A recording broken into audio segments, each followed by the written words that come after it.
That's what I like to hear. Mhm. Silent agreement. Mhm. Silent agreement. All right. And we have officially passed the sound check. I'm feeling good about tonight. How we doing, everybody? Doing good. Doing all right.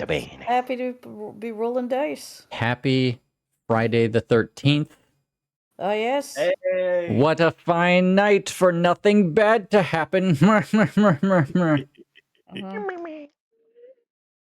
So, This is who... my fourth D&D related thing today. Fuck. Good. Big on you, man. Dang. So, I have done that since I was 20. Go ahead. So who wants to remind our zero viewers what happened last time? I was about to say last week, but no, that was like a month and a half or something now.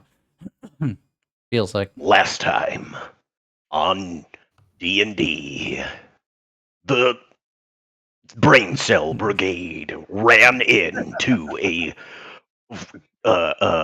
terrorizing, rampaging Remorath, chasing a weird lady who I can't remember her exact vibe. She was confused. She was a badass. Her name was Shelly the Shears, right? Yes. She had a Very cool sexy name. scarred lady. Yeah, she's cool. That's- She had great character design. See, And then she tried to kill Pemberley. but That's not not as before. sexy. That wasn't nearly as Yeah. sexy. Not No, before yeah. we stopped that Remoraz right in its goddamn tracks. Yeah. And then it sunk me. Rude. But I got better. And then you did try and calm that. You tried to calm Shelly the Shears down with a Calm emotions. calm emotions. And then she turned into Swamp Muck, which was not the intended effect of that. Calm emotions doesn't traditionally turn like it doesn't melt people into bog muck. No, nobody warned me about that. I have questions. You didn't cast turn into bog muck. No, I don't think that's in my inventory of spells that I learned in Paladin school. I don't know. But nonetheless. Turn to Bogmuck on the Paladin list is a whole conversation that I want to have after this session. But nonetheless, after we got all of that done, Team Brain Cell and the rest of the Drow kind of looked around and just went, well, that was weird.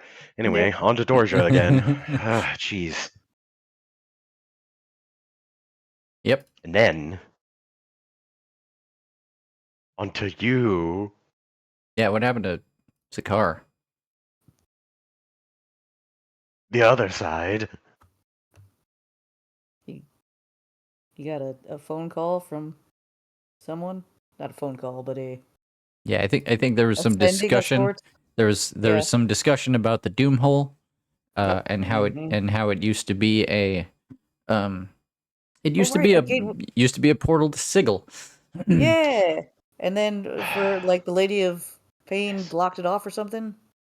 It was a lot. There was a lot of hypotheses on what happened, but it does line up with the what you guys already understand, which is that Raven Queen and Lolth needed a place to hide out, and they went somewhere that they didn't understand, and Lolth threw up one too many tables, and whoever was in charge there fucking killed her outright, and then booted the Raven Queen out, so that she could apparently be imprisoned here on the material plane, on Maelstrom Island, where you guys would find her. But it makes a lot of sense to Rogan that, in light of those events happening, that maybe the Lady of Pain just shut and locked the door behind her.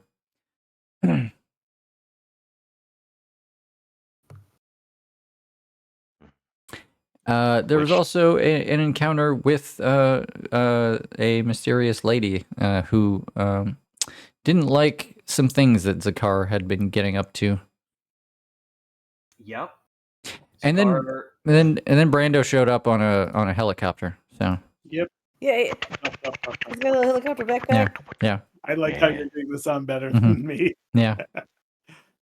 Oh, so hey, like it's not gonna come up this session, but I do want to show this to everybody. Look what I did. Hey. Oh, So much. nice. Oh, that looks beautiful. Yeah. I mean, Todd did the animation. I figured out Oh, yeah. how to make the animation work in Foundry. Hey. Let me log into Foundry. Oh yeah, you should probably get Yeah. in. I'll just leave that there until you can see it. Chirping hard. Mhm. Mhm. Oh, set him on a path and make him go around. I like that right now. It looks like Alright. he's having his own little Hey. like Have it Alice in Yeah, Wonderland constantly go experience. around. Hang on. He's a tiny Brando. Yeah, there we go. Yeah. Put him on a map. Make him play giant chess. Hang on. Yeah. This is fun. Oh, that's great. Yep. So this means you can airdrop the potions now, right? On us. Holy shit! Fly Yeah. drop. That's a rumble to thump us for. Sure. Yep. I mean, yeah. Grenade launcher. He's a flying mortar of healing potions now. Anyway, that does bring us to the present. As has been the case as of late, we're a little bit light on Black Ram keep related content, but I do have some stuff for you to do before we get to what Team Brain Cell's up to. Molto bene. So, Well, hold go ahead. up. Excuse me. I had talked about like we had talked about next session again, like 2 months ago. So Brando is gonna show up. But Zakar personally may or may not have a lot of housekeeping, and I wasn't sure if we want to take care of that before the Brando showing up or the after, or what your timeline was on that. Well, what's your thoughts? What kind of housekeeping are we talking about? Because I could just like take some notes and we can get to it when we get to it.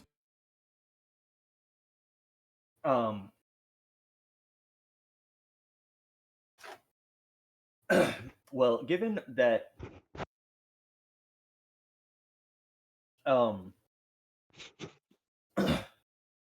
not to okay, this is I want to make this very clear. Taylor is about to talk some mad shit about a certain deity. This is not Zakar. Right. Character. Okay. Sure. Yeah. I'm ready to hear what you got to say. Okay. No, the Raven Queen has only said 2 fucking things to Zakar in his entire fucking life, and it goes like this: "Hey, go save the world," and "No, not like that." Okay. Sounds like Raven Queen. Yeah, exactly. So that's kind of a problem for him, and that's the thing that he needs to discuss. And so he has phone calls to make, and they're probably not going to be fun. And that may or may not be a problem going forward. And so that's why I want to put it on a table of like this is important to him and probably important to roleplay out. Since there's tension here. Mm-hmm. And that's not really supposed to be a thing when you're a chosen of a deity. Would you and this is completely self-serving on my part. Yes. Do you feel like this is the kind of thing that Zakar might meditate on for a few days? At least 1 or 2 after his scolding. Like he's gonna need some time to process. Sure. Because again, he's got a lot on his plate, and the chessboard of the world is his problem alone. I think in the interest of story cohesion, maybe we'll just put off that conversation for the time being. We can discuss that out of game. Hell yeah. So that we could prepare for it when it does happen. Okay. That's why I needed. That's the clarification that I needed. Okay, cool. I'm cool with it. Carry on. Just to set up the scene, like, do either of you have an agenda in Black Ram? Like, where do we see this scene starting? Oh, for Brando's arrival. Well, Brando's here now. Yes, I am here. He hath arrived. Yeah, we did cover all that part. Brando did show up. He's got a big backpack with a propeller on top, so he can float around. Oh, okay. Then I apologize. We are going to have to rehash this because I need a refresher on how the manner in which Brando arrives in Black Ram, because I know that like he's been in communication, so it's not a shock or a surprise. But yeah, I mean, we can. God, did anything? Okay, so here's basically what happened. He showed up. There was some hubbub in the courtyard as people were like, "Who is this mysterious thing floating in from the sky?" And then when he hit the ground, it's like, "Oh, it's Brando. It's fine. He's got a weird contraption makes him float. I guess that's fine." And then you guys came in and met in person formally. There was a little bit of sit down and talking about, trying to catch up on things. And then Zakar dramatically leaned forward and said, "Brando, tell me everything." And we ended the scene there. That's right. Okay. So I guess like Brando goes into the story just talking about going to Mechanus with Tao, finding family there. Well, his father and uncle. How they found cool machines like 3D printers, and then the entirety of Mechanus was upon us, trying to get at those 3D printers. And then as we unfortunately killed many of the citizens, also left everything there, was chased by, watched Mechanus get eaten by the World Eater, flew an airship through space, was chased by an Illithid ship, crash, or like managed to take them out of the air with explosions and a stink bomb, for lack of better words. And they have crashed, and now the ship has I think we've been told that the ship has been found by Team Brain Cell. Yes. No. The Nautiloid was found. Yeah. Yes, the Not Nautiloid. our ship, Yeah, not your Not our airship. not your I spell. mean, Yeah, the not your Nautiloid. spelljammer, but the Nautiloid that chased you out of. Yes. And So we told in you order about the cool orb or core thing or whatever we found in it. Oh, and let's see, when we got back, like we had to we crashed the ship. We ended up teleporting to Odenheim. Brando left Ralos with his mom at Skyfire Labs, because if the world's going to end, Brando at least wants his dad to see his mom.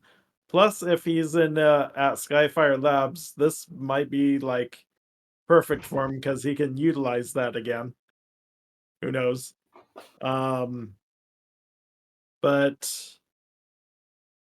let's see, trying to think. Yeah, we need to find that airship, because is in Brando's mind our best chance of trying to fight a space battle against the World Eater, or just trying to be able to fight the thing since they're coming from space. And then like since Team Brain Cell found the thing that's like a gravity system and a environment to breathe in, we can possibly use that for future things too. Like, hopefully, we can replicate it. Even if we can't replicate it, we have one more than we had before. Yep. So, yeah, Brando's just trying to find out how to arm like the planet against the World Eater. Yeah.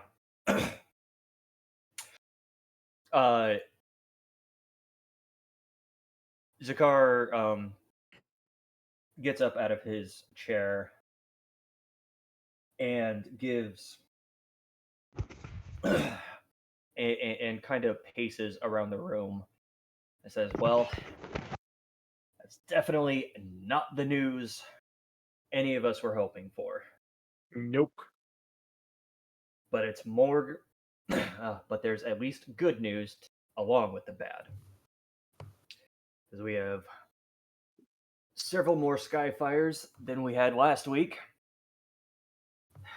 And we have Yes. one more magic orb than last week. And we have found the Illithid ship already, so maybe we can gather some information. Yep, we'll get on that in just a second. But moreover, Brando, you are shocked, possibly even maybe a little appalled, as before you can really react, blink, do anything, Mm-hmm. Zakar has snatched you up off of the floor into Good. a hug. Oh, A hug? A hug. A hug. Yes. Brando's like, well, this isn't like you, but I don't dislike this. I know. Shut up.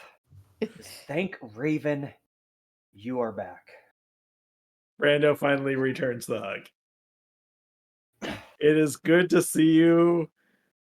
I honestly am wondering if being a Baron is the lifestyle that you want. It's not. We've been over this. Yeah. Ugh, Kind of but- like how I got shoved into being mayor of Bifrost. Well.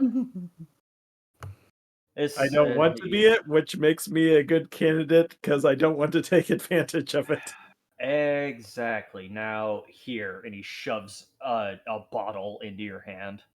Brando takes it and it's like, cheers, let's waste the night or something. Nah, can't Drinking do that. Zakar leans like out of the office and shouts, "Just everyone, get in here!" After a Did minute, I start pouring glasses? Nope. Okay. I think after a minute, Mazoga sticks her head around the around the corner. Is like, who is everyone? Okay. Quick aside. We all know the meme that we're thinking right now. I'm not doing that. Okay, yeah, got it.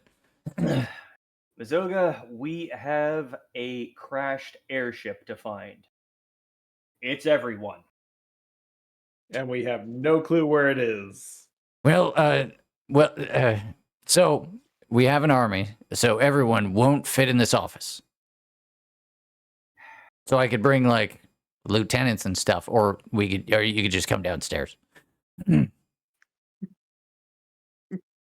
Yeah, okay. I forgot that I have a large staff. He gets up out of his chair. Yeah. Brando just follows. Or leads. So, to gloss over the fluff of housekeeping, Mhm. Zakar is going to task, once again, individual squads of retainers, and in this case, chunks of the army parsed out, Mhm. to go do a systematic sweep in the direction of the nautiloid, and then with instructions to sweep from there to find the thing that fell from the sky. Mhm.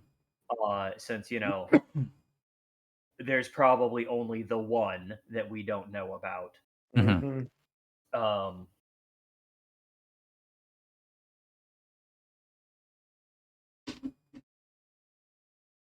We are looking for a thing that fell from the sky. It looks like a boat with some extra things.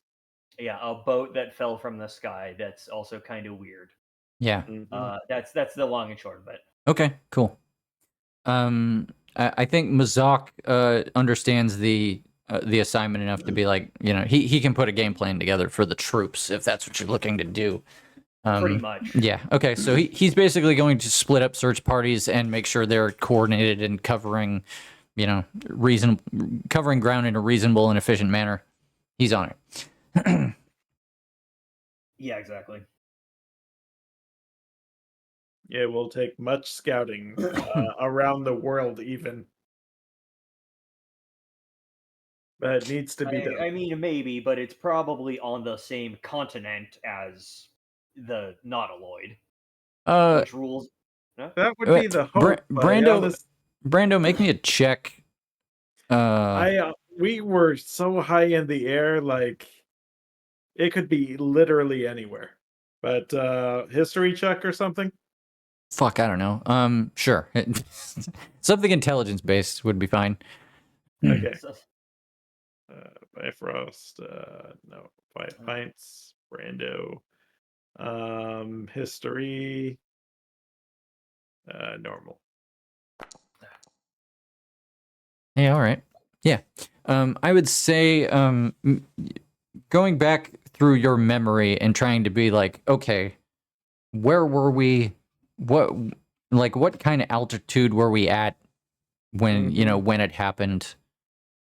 Just trying to get a sense of like, okay, given like the direction we were going, which direction would we likely have been headed in when we abandoned the craft? Just trying to like get an idea in your head of where it is. You could. It was difficult because you were spinning in circles, but I'd say that you would be confident in saying it has probably landed somewhere on the main continent. You could rule out that it probably hasn't landed in the ocean, and it probably hasn't landed on the eastern continent, and it probably hasn't landed. It's probably not as nearly as far north as the Nautiloid did, because they were kind of thrown away from each other. Yeah, they were thrown. We were more like anti-airborne, or more of a solid downwards, whereas the Illithid was still kind of airborne still. I don't know. I feel like we went like more straight downish, and the Illithid kind of went off. Your ship got thrown like a frisbee. Okay. Yeah, it was a bad scene. But at any rate, you're able to coordinate with Mazak and give him a likely area that it could land in, which granted is not a very small area, but it does narrow down. It does narrow the search parties down to mostly land travel. No boats need to be chartered probably to find this thing. Okay, Yeah, good. exactly. But at any rate, that's resolved. We can move on from that point. I do also want to convey to Brando just anything that I can't remember what I said over rock telephone. Sending some. Rock telephone. Okay, rock telephone. And of Lady of Pain, figuring out the fucking doom hole, etc., etc. Oh, and that we're going to Greg next because of some jagoff thinks that he's smart, and I have a scroll of scry into the past. And has that been delivered? I feel like they haven't been home yet. No, I thought that was. Okay. I could have sworn. All right, I'll give it to you then.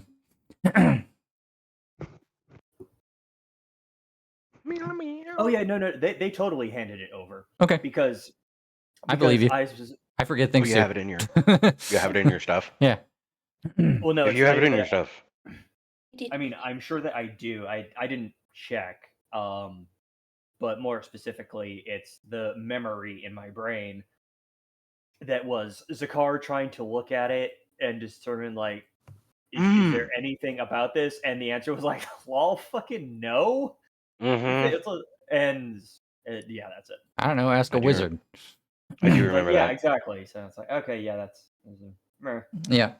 I think at some point since then, Davin would inform you that he has been in he's been in like ongoing contact, ongoing correspondence with the one who sold him the scroll initially, Finian Stoneshine, because he had expressed to the wizard that he was in the business of, basically information brokering or whatever. He was on intel duty.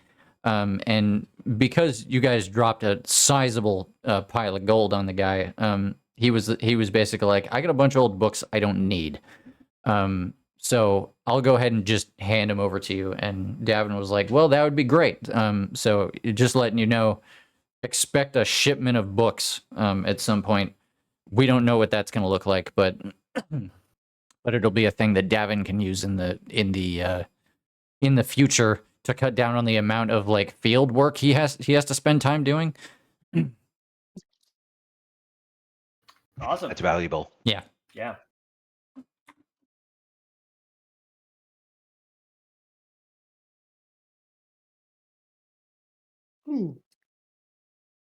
Sorry. you can yawn, man. I'm gonna do it a couple times. Okay. I think that wraps up. That wraps up everything that Zakar needs to do until further notice. Okay. I need to no, go on. Oh no, I was gonna say, since now it is once again just the waiting game for information or the rest of the party to get back. Oh wait, hold on. One other order of housekeeping. Okay, group question. Did Zakar already send ahead to Dhaka to fucking get the ship ready? I think the answer was yes. I think I sent Wilhelm. I don't recall that, but okay. Like if you get the boat to if you want to send Wilhelm to prepare the second wind, have it waiting for you in Dhaka, that is a thing that he can do. Well, I mean, Wilhelm at this point is maybe a little too valuable to send and do that. So I figure we send a no-name minion. Okay. In lieu of fucking Wilhelm. But yeah, that needs to be done. Okay. They need to be ready because the second I can get every fucking cat back in the bag, god damn, are we gonna run? Yeah. You should send Lon Tanglefoot. No. Who's Lon Tanglefoot? Lon Tanglefoot is your gardener. Oh, never mind. Never mind. Not Lon. Isn't he a druid? Isn't he like working on the wine garden or something? Yeah. Well, I was gonna say, yeah, no. It's like Lon has a day job. We're not sending him. He's the one fucking building up the agriculture of Black Ram and is actually going to make us money. I'm fucking cackling. Zakar is just like, and let the grapes wilt on the vines, you fool. I love that Matt was like, send Lon Tanglefoot because I don't know who the fuck that is. I don't know who that is. that too. No, that's why we don't talk about Lon, because back when we were actually following the Coville rules of domains, like I rolled a fucking like level 2 druid or something who was also a halfling, I think. Yes. Yeah, he's small. That's correct. And I was just like, oh, okay, that's not what I would have wanted, but I mean, I could use that. So that's why we actually have like a Black Ram wine and Black Ram mead now. Right. And Davin is busy? Well, no. Davin is not busy, but Davin also is kept indoors until specifically needed. Ah, he's not for Oh. the outside sunshine. Yeah. So no, I have an army. I can just send a runner to my good friend and former adventuring cohort, Durork Uzod. Mhm. Be like, hey, can you get the ship ready? I Yeah. got a thing I need to do. Yeah, that's right. Daka is not on the coast. That's the thing I'd forgotten. We had said Daka. You should send. Watchits is the actual location. Mm-hmm. Okay, yeah, goofed. Mhm. Watch it. That's on Not all of Daka. us. Yeah. Okay. Yeah. Yep. Okay. Well, you can just send. Yeah, you can send a runner to handle that easy. Shall Okay. we commence the drinking? Nothing to do but wait and drink. Or do we still need to do stuff? The answer is yeah. Okay, in character, Zakar will hand you another bottle and say, Brando has a bottle in each hand. "Yes, he does. He does now." And he hands you another bottle and says, "Knock yourself out, man." I feel like I will wait till you're ready. Then I feel- we can drink. I feel like the new version of Zakar just has a bandolier of wine bottles. As an It's just that he keeps pulling them out of his bag of holding, and but you never see him buy more. Like you Yeah. don't know where it comes from. Yeah. That's not a bag of holding. That's a portable hole to the bar. The bar dimension. Mhm. Mhm. Yeah, no, not wrong. In a minute. Okay. Hey, Brando, do a thing for me real quick. What's up? Make a check. How observant is Brando of his friend? Perception check. Perception or insight? Yeah. Yeah, perception check. Whichever. I don't care. Just do it. Or insight. Okay, doing an insight check. Okay. Oh shit! Oh, that's good. Okay, all right. So, Brando, as Zakar passes you the second bottle and begins to saunter off to do, barren stuff, or maybe not, or you don't know, you realize you can't really remember the last time you saw him eat. Oh no. Yeah. Oh yeah. So Zakar's Yeah. looking a little bit thin. No. No. His nothing about him has changed. You just can't remember the last time you saw him consume anything that wasn't alcohol. Did you have s'mores with us before we did the March on Tierfang? I mean, he can eat. Okay. When the last time he willingly put food in his mouth Mhm. though? Hey, I think- Cyrus, Eh? How many months ago? you're not here. I was in here. This is Dan. Okay, out of character then. For everyone who is paying attention, out of character. Yeah. Yeah, that was probably the last time. Yeah. Was the s'mores outside of Tierfang. Neat. Oh dang. But Brando's probably the first to notice that, right? Oh, absolutely. Wild Yeah. wouldn't have. Well, sure. Makes sense, yeah. Is he? I mean, you guys had plenty of time traveling back from Tierfang and all that. I guess that's true. I feel like Cyrus would have been distracted and is For not aware of what other several people are weeks. eating. Yeah. In that case, Well, again, there's nothing to physically notice other than the absence of the act itself. Right. so Brando is not going to say anything.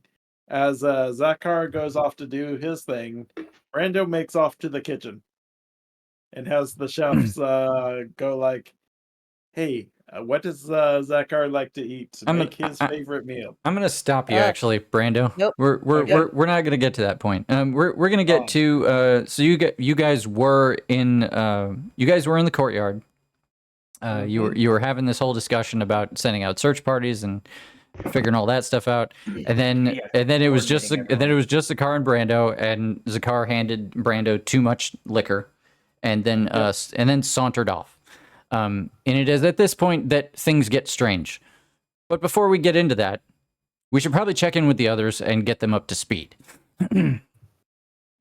Cool. All right, go for it. Boop. So, Team Brain Cell, as you've come to be known, after your run-in with the Remoraz and the strange woman, known calling herself Shelly the Shears, you're back on the road with Baldra's scouting party. That she has promised to bring you to Dorja and hopefully get you a meeting with somebody important. And our kobold friend. Yes, I almost forgot. Yes, there is a kobold who's been dominated or something. Like he's a thrall. He's right? he's an illithid thrall, but he is not currently receiving instructions. So he's just kind of following you around and it can be cured waiting. eventually. Waiting for his instructions. I should let the clock run while we're doing this. Yep. Also, out of character, I suggest you make a few history checks. There's some important information for getting into the city. About Dorja? Yes. Oh, we're not going to do that because Team Brain Cell, as we've established, is full of members of the Five Pints that have not been to Dorja. I think the conversation we had over the phone when we were on our way to investigate the ship is all the info we have about Dorja. Well, I mean, what the lady was telling you guys, like, am I okay to say some stuff? No. I'll call for a history check if if I think that's appropriate. I'm gonna say no. Y'all don't know shit except what you've been told. But I feel like she was filling us in on a lot of we were asking about protocol and Baldra has tried to lay out the situation in Dorja, which has granted more information than you would have gotten on your first visit. She's been surprisingly forthcoming. Yeah. The things were kind of they're kind of in a transition period, as it were. Yeah, and also nobody likes Lolth, so don't mention Lolth. Okay, that was the thing I wanted to mention. You're good. Yes, don't worry, they know.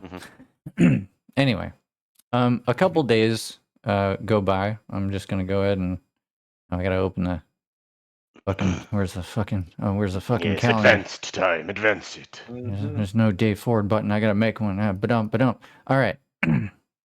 Wild finishes burping the orcish alphabet, and he says, "Ta-da!" Yay! Beautiful. Borf. How do you burp? I didn't think you could, but like, how do your insides work? Wild. I don't know. I didn't think you had air to make burps with. I mean, I don't need to, but like. And Wild just looks down at his tummy. There's something going on down there. Cyrus wants to attempt to make a burp check. Would that be performance? Yes.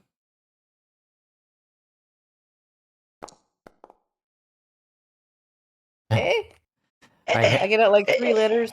I hate 8 because it's right next to 20. So every time you roll an 8, you see what could have happened, and then what happened instead is Yeah. Could be worse. I feel like I managed to burp on command. You could have rolled a 1, and that would have been bad. Yeah. Then I would have puked. Yeah. You would have thrown up in your mouth choke a little on your bit. own tongue. Yeah. Yeah. You would have done that thing where you throw up in your mouth a little bit. Oh, yeah. Anyway, this is the conversation that's happening as you're approaching. Pemberley, can you burp on command? Apparently, there's no token in this scene. Hold on. Nor is there visibility. Yeah. What if I throw myself on here? In the Underdark. It's fine. I just got to remember to turn off fucking token vision. Throughout beautiful. this Whoa. Go ahead, Pam. Cool. Oh, sorry. Throughout this, Pemberley sort of sticking to the back. She's definitely been getting increasingly paranoid Mm. throughout the whole thing. She's Mhm. constantly looking over her shoulder, and just maybe losing sleep. Definitely Mm. losing sleep. Okay. Like staring out of the tent into the Yeah. I mean, Just waiting to be you like, tell me how bad your insomnia is. Do you want to take a level of exhaustion? yeah, that's valid. Okay, I'm not gonna make you. It's just like that seems fun. Yeah, Pemberley looks like she's been having a rough couple of days since meeting Shelly, since meeting Miss the Shears. Anyway, as you guys are approaching this gate, it's pretty hard to miss this massive stone structure that's built into the side of the mountain, which serves as the gateway to the city of Dorja. But the first thing that you would actually encounter, which is not pictured here, is that there is a very new, very man-made kind of outpost right outside the gates. In another city, it might resemble like a peasant's district or something to that effect, you know? But this seems to be of more practical use, like a staging area of sorts. There's a lot of ramshackle buildings that seem to be set up as like general materials storage. There's tents with people gathered around parchments having very animated discussions in Elvish that you don't understand. And almost immediately as you're being led through here, your presence is starting to turn some heads. But Baldra and her troop, Baldra's up front, but the rest of them kind of circle around you guys to kind of create like a perimeter around you. Between you and all the cautious gazes of the Dorja locals. And she just makes it a point as you're going into this outpost. She makes a point of being like, "Stay close behind me, so they know you are not here to cause trouble." Hopefully. Okay. Wild just nods and keeps a tight close on all of our like backs. Yeah. Wild's gonna be at the back of the pack. Okay. Yeah. Just to remind you, this is Baldra because she looks cool. Yeah, she is Fuck cool. yeah, she does. I love Baldra. Cyrus will go on the front. Mhm. Just to help, Sure. be protection for Pemberley and the kobold whose name I don't think we know yet. Nope. Kobold, no name. Yep. Anyway, the right as you're approaching the gates, and they are in fact big reinforced gates. I guess they would be like past the archway a little bit. As soon as you start to get into the dark parts, there is a little gatehouse with plenty of guards on it, and they definitely take notice as you're approaching. And you know, they go for their weapons and get ready to like receive whatever the fuck is about to happen. And one of the individuals steps forward. This guy definitely looks more important than the others. And he says, "Baldra," and he starts speaking to her in Elvish. And they have a conversation that goes back and forth for a couple of minutes. And you guys you wouldn't need too big of an insight check to pick up on the fact that he's basically like, "I don't know about this," and Baldra's being like, "It's cool. I'll take care of it." That's pretty much the mood of this conversation. And then with some with a little trepidation, the man does signal for the gates to open and allow you guys entrance. And they watch very cautiously as you pass in, but they make no attempt to stop you or say anything otherwise. This individual, by the way, this man is Guard Captain Mirik, a character you would recognize if you were any other player character at this table. Womp. Womp womp. As we pass by, I just kind of turn over to Cyrus and I just go, "Cyrus, do we have anything with the 5 Pints logo on it? I mean, I don't have anything on me." Oh, I feel like we must. I got a bunch of friendship coins. I feel like we had. That's what I was going to say. It was just like, I know you have friendship coins. I think Vilmac made a bunch of branded stuff when he was trying to build up the base and build up this whole. He had this idea for, like an army at one point. Yeah, I found those shirts in the basement. None of them fit me. I tried them. T-shirts. ripped. They They're were ripped. they were prototypes. I think They we had some ripped. cool shields. Oh wait, here. DM, can I have like, like those flagon wraps? It's like a sleeve that can You go do- around Like- Oh my your god, it's a flag. beer koozie. Like a cozy? Yeah. Okay. Yeah, beer koozie. Yeah. Could Vilmac have made some 5 pints beard koozies? I'm gonna say no, because Vilmac was very excited about the idea of growing into a big like mercenary company, and he died Yeah. before he could realize any of it. But he was around to do some of the advertising for it, wasn't he? I thought he helped arrange the whole fighting competition. There is a drawing of a beer Oh koozie no in the no! Look, He wasn't there for that? Look, Vilmac was not a was- craftsman, but he was a man who had a seedling vision. of an idea that Yeah. that none of you were as excited about as he was. And then he went and got his head cut off. Yeah. Yeah, no, he was dead like. I'm gonna butcher the timeline and just say a number. He was dead for like 2 years before the fighting competition. Before the tournament. All right. Yeah, never yeah. mind. Long- We long had time combined ago. all those. Mhm. All right. Then Pemberley, no. do you happen to know Minor Image? Yeah. I don't even know if we yeah, I have have a variations logo. of it. Yeah. Minor illusion. Oh, beautiful. Oh, yeah, that one. Minor illusion, major image. Sometimes I forget what tradition we're in. What- Sorry, my what- bad, Pim. Well, What's your here, plan, Wild? Celebration. I was thinking we should don't think about that, Pim. No, well, I was thinking we should probably put it either on your shield or, I don't know, like my back. There's a lot of space there. For branding purposes, or like? Well, not necessarily branding purposes, but just, double extra. We are who we are-ness. I feel like But I you're mean, That way, having if anyone I feel like knows- you're having this On the conversation. way, on the way, out loud. Yeah, quite Like hush whispers. as you're walking through the dark. Common. Yeah. What if we just hand them like a business card? You have even a freaking business card? I mean, I could try to draw one real quick. Don't, Pemberley, put a 5-pint logo on my back. If it's illusory, Yeah, though, what won't they does a think it's a fine lie? What's the Oh, first logo look like? Oh, I don't goodness think we've gracious. designed it till now. No, I know we have. It looks something like this.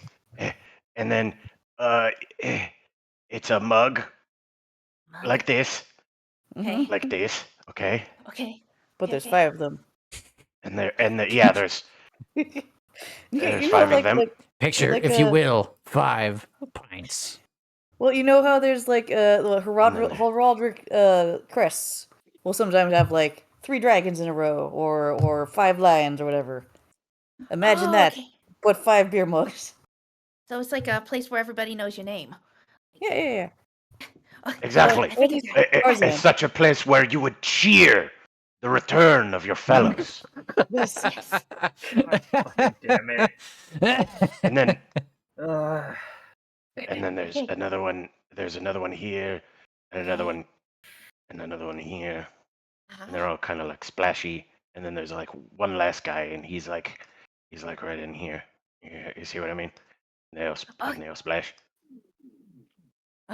And she Okay. she kind of does like different variations. Mhm. Like one's Oh, like yeah. an impressionist version, one's like a neo-deco, the other one's like Matt Groening version, like just like okay. Yeah, just all I like solid that one. colors. Very I like to vibrant. imagine Baldra is just in front of us, hearing us do all of this and seeing all of this and just choosing to ignore it. Just being like, well, they're weird. Okay. She's kind of giving you a look like I'm starting to rethink this idea.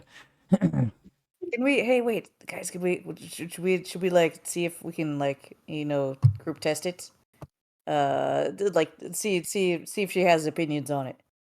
Baldra, do you think it should be in an arch like this, or do you think it should be in like one that's like right above my butt crack? Whoa, this place is cool. Never Yeah. mind about Yeah. that. Hold Yeah. on. And then you walk in and see this. Uh-huh. All right, definitely put it in an arch above on my back. We gotta look cool. It can't be on my butt. Okay, done. Okay. All right. Now people know not to fuck with us. Then it has yes. kind of a because of the class feature. It's like you could it kind of moves a little bit. It's like a little GIF. Oh, neat. Holy Hey, you shit. know, if Cyrus, what? let me borrow the robe of eyes. There's like a Oh, there's like okay, a go for it. lenticular so there's like a lenticular print of cups smacking together and some beer sloshing around. I take off the robe of ice. Does that require attunement? It does. Okay, you'll check in on that in like I'll check. in, Yeah, in an hour or that's so. that's whenever. All I want it for is for Are you gonna put it back? intimidation. Mhm. Oh, absolutely, Cyrus. All right. Okay. I just think I'm not gonna lie. You're kind of like the good guy. So if you go in there with an eye full of robes, you might not look like the really best guy. But me, I'm like bad guy looking, right? All right, but you have to perceive all the things for me because I cannot see without the robe of eyes. I mean, I can see glowy ghost things. I am having trouble. Hold on, I need to make my window smaller because the So- TV is so freaking giant. Cyrus is now stumbling around a little bit. I don't know. I mean, what about? I mean, there's like good guy, bad guy, and then there's like badass guy. Yeah, exactly. There you go. It's like in an MMO. Hold on, trade request. Beauty. Mm. Done. There you go. Nice. That is a Wild received robe of eyes. Yeah. Anyway, Pemberley goes. no, Pemberley go ahead. goes to Cyrus. It just like locks arms and just helps guide Cyrus. Oh, thank you. I used to have a seeing eye gnome, but I think Jasper's back at Bifrost now. No. No? No, Where's no, Jasper? Jasper's with us. He is? No. Jasper got scooped up by Brando when he passed through Bifrost on the way to Black Ram Got Yes. it. a couple session or two ago. Yeah, because I think Jasper wanted to go adventuring, but he hasn't been with us in a while. Yeah, he is with Brando at the moment. Thank you, Pemberley. Will you let me know if there's any, like, rocks or anything I'm about to trip over? It's very embarrassing. Yeah, on it. Yeah. Okay. Hey DM, can I do like a quick perception check as I watch all around us in a 360 cone? Yeah. All right. What are you looking for? I am looking for any Never mind, bad you don't guys find and it. anything that You get Cyrus might trip on. Yeah. you get adventure. Oh, that was the advantage. Here's what here's what you would see. Like you guys have to walk probably for 40 minutes or something through the streets of Dorja, and as you do that, you turn every possible head on these streets. Crack in the ground. Yeah, crack in the ground. for one reason or another, like people in conversation catch sight of you out of the corner of their eye and they stop talking in mid sentence and just stare at you. Or they're muttering, in hushed whispers in between each other, clearly being like, "What is going on here? Who the fuck are these people?" They look at you like you're aliens because you kind of are. For flavor, Wild has wrapped the robe of eyes around his waist, so it's covering. So it is his like toga now. Sure. That's cool. Oh Yeah. yeah. That way you could still see the merchandise on the back of the back. Yeah. The population of Dorja is 100% drow, and they're looking at you like they've never seen something that's not a drow before. Oh god, I wish I could do a performance check, but I have a 0. And there's there's many cases where you see that like there's people that are like, is a fight gonna start? Do I need to start a fight? Like they're in kind of a fight or flight mode or something like that. Really don't know what to think. But nobody actually does anything when they see that Baldra and her troop are very obviously escorting you for one reason or another. At some point in the journey, as you're passing through like an alleyway, there's a kid that just kind of gawks at you guys funny and is standing a little too close to like the middle of the road where you guys are going to pass through. And Baldur really quickly shuffles over to the kid and goes, and he scampers off. I'm just gonna lean over to Pemberley and be like, "Is it working? Are we making a good impression? I can't see." Well, I mean, I haven't had any Yeah, Ooh, it's okay, a good impression. Yay! Yeah, I think good. we're You are making I- an impression. That much is through. Good. Okay, Well- good. Yeah. As that kid scoots away, Mhm. Wild's just like, they like money here. They like money here. And then he like sees maybe like the kid looking from around a corner of like a house, and he like takes a small gold piece out and kind of looks at the kid, Mhm. and then he just kind of slyly drops it in the ground and he steps on it, and then he kind of gives like a little bit of a nod as he walks over. Yeah. I think you guys walk like another 2 blocks before that kid gets the courage to examine the gold piece, and Good. then grab it and run. This is good. We're making friends already, Cyrus. Good. Plus I'm one. glad it's working. +1. The districts you pass through get more extravagant the further in you go. You start passing by a different breed of people who seem to be better dressed and carry themselves a little bit taller, and seem a little bit more offended by your presence, but less likely to do something about it. And that goes on for a few minutes, and eventually you get to the very large buildings in the center of the city. There's a meeting with some kind of receptionist or something of that variety. Baldur trades a few more words with them in Elvish. This conversation seems a little bit more intense. It goes on for a couple of minutes. It seems like Baldur has to spend a little bit more time convincing somebody to comply with her idea. But eventually, maybe after 10 minutes of talking to them, you are finally allowed into the building. And then you are inside a very dim and dark constructed, almost gothic kind of decorated interior space. You do still see some. You see that it seems like this building is very old, but there's a lot of things that have been renovated about it, and you can only surmise based on what appears to be like remnants of what things used to look like here. Like occasionally you catch a carving of a spider web that looks like it might have been part of a bigger carving, most of which has been removed. But otherwise, like, it's a very beautiful place. And in these hallways, like, it suddenly, like, there's almost nobody around. It's just, you could swear you were in a dungeon that was abandoned, except somebody just left all the torches lit. And eventually you come to a door, and Baldur raps on it, and something on the other side of the door is said in Elvish, and she opens up the door and walks in, and she says a couple of things to a gentleman who is behind a desk. This looks like part office, part bedchambers kind of thing. It's kind of hard to exactly tick down like exactly what purpose this room serves in the greater whatever the fuck building you're in. But I'll lean down to you guys and just say, I don't know what this room is for, which means we have to be getting close. What does it look like? Nice. Oh, okay. I don't know welcoming.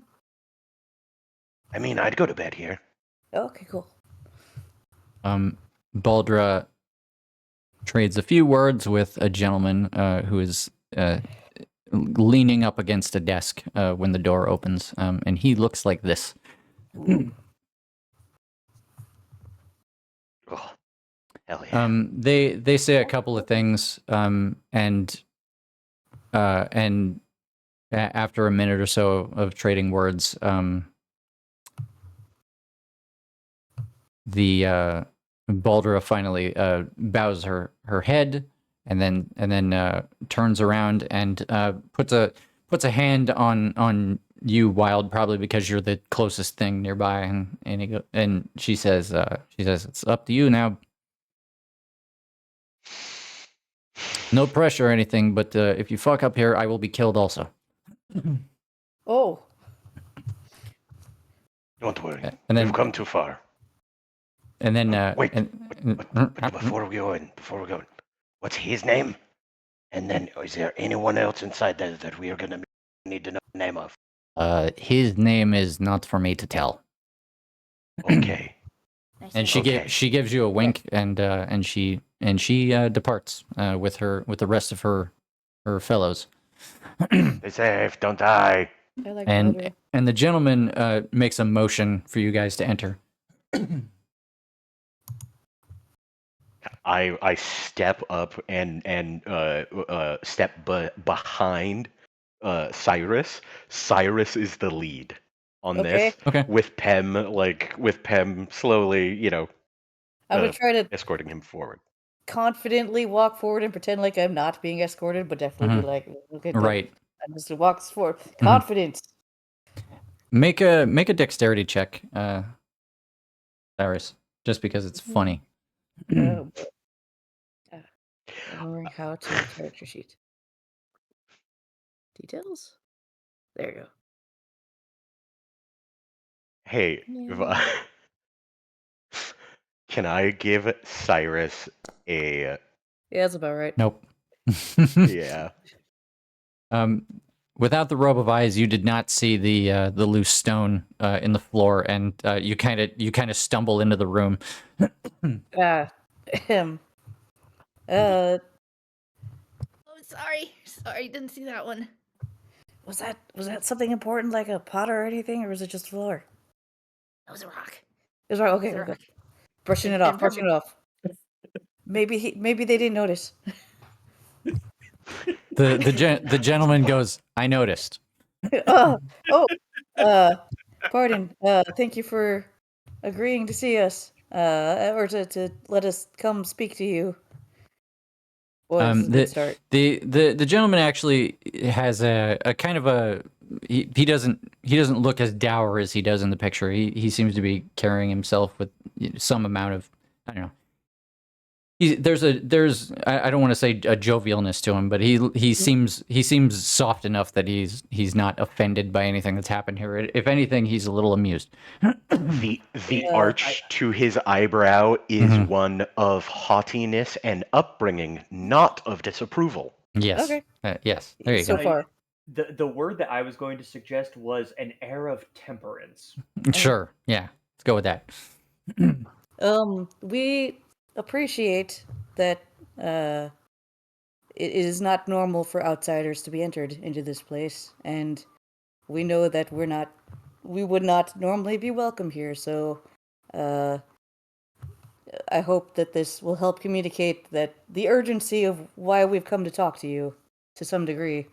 Indeed. As Baldra explains to me, it's good that you understand how rare an occasion this is, that outsiders are given an audience at all in the city of Dorja. I'm told you have very important business to discuss, so by all means, proceed, with the understanding that my affairs are broad and my patience is thin. To get to the point then, we're, the world is in danger and we're trying to save it, and you live here too, so we thought you might want to be involved in that. Would you like to know more? He makes a motion as if to go on. I'll try to explain everything that I know about Alabar and the forces that we have gathered so far and the kind of alliances that we have made thus far, and the timeline. All right. In the interest of time. in the interest of time, you lay down the situation. Kimberly does PowerPoint. Yeah. Yes. Does minor league PowerPoint. Visual aid, please. And as our kind of wrap up kind of comes to wrapping up, Wild chimes in with, and it would not be without undue, compensation. And Wild would like pull out 1,000 gold pieces. Ooh. Just drop a sack. Yeah. Yeah. Yeah. Okay. I like how long this trip has been like, let's solve problems with money. Bro, Try I- some bumbling bro. diplomacy and then throw money at it. It is Do you know not how much gold we have? Yeah. it is not it. without Wild literally just says it's just like war is expensive Mhm. and we would not be, we would be remorse to not show that we understand that too. Sure. It's expensive and it's dangerous. Yeah. I say holding the 300 gold pieces diamond in my pocket in case we have to bring someone back. Right. Yeah. What do we have? Money. What else? Gumption? Question mark. Yeah. Gumption. Anyway, as you spend quite a few minutes outlining the whole situation. After a couple minutes, he listens very intently to everything you're saying. A couple minutes in, he starts pouring himself a glass of wine just so that he has something to sip on. You assume it's wine. It's very opaque. Okay. Whatever see it. whatever it is that he's drinking. Sounds refreshing. Cyrus, speaking of, no, Yes. never mind. I don't know. Oh. Doesn't your powers tell you if he's a demon? Well, no, that would be a different power, but I should be able to tell if he's alive. Oh, Do I see Well, a glowy thing? Well, you have. He's talking about your divine sense, right? Yeah, but that's something I have to activate. Okay. I don't know. Is there? I have no idea what Bahamut's sight lets you see. It just lets me see if things are alive or not. You know the detect life spell? I'm speaking of the Elder Scrolls now. Oh, Yeah.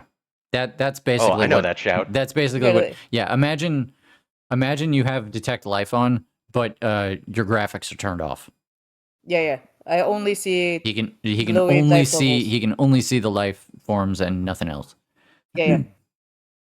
Um. That being said, if there's if there's not a loud, obnoxious, scary component to doing my divine sense, I'd probably have done that a couple times while traveling through this place just to make sure. Yeah. No fiends or undead about. I'm comfortable saying divine sense didn't pick up a single thing, either in this room or on the way to it. Okay. Anyway, at the end of your discussion, he takes a couple knowing nods, and he says, "Then indeed you are here on important business, as you say. Yes. Let's go forward with all of those things in mind. My name is Drellis Doret, and yeah, I can Well, spell that if you want to. There's only one apostrophe in there. Don't worry about it." He says, and I would be lying if I said I was unaware of this Alabar, as you call it. We have many powerful spellcasters in service to the city. This threat was known to me some time ago, admittedly. I've had too many minor squabbles to occupy my time. I know that it has its sights set on Morn, and it likely has ill intent, but all else has been speculation. I think I haven't. Yeah. I mean, in all circumstances, and I mean, given the circumstances. And We have it. Go ahead. Oh, Go ahead. I was going to say, it was like we have at least 3 separate occasions of 3 separate beings vouching for the destruction of a whole plane.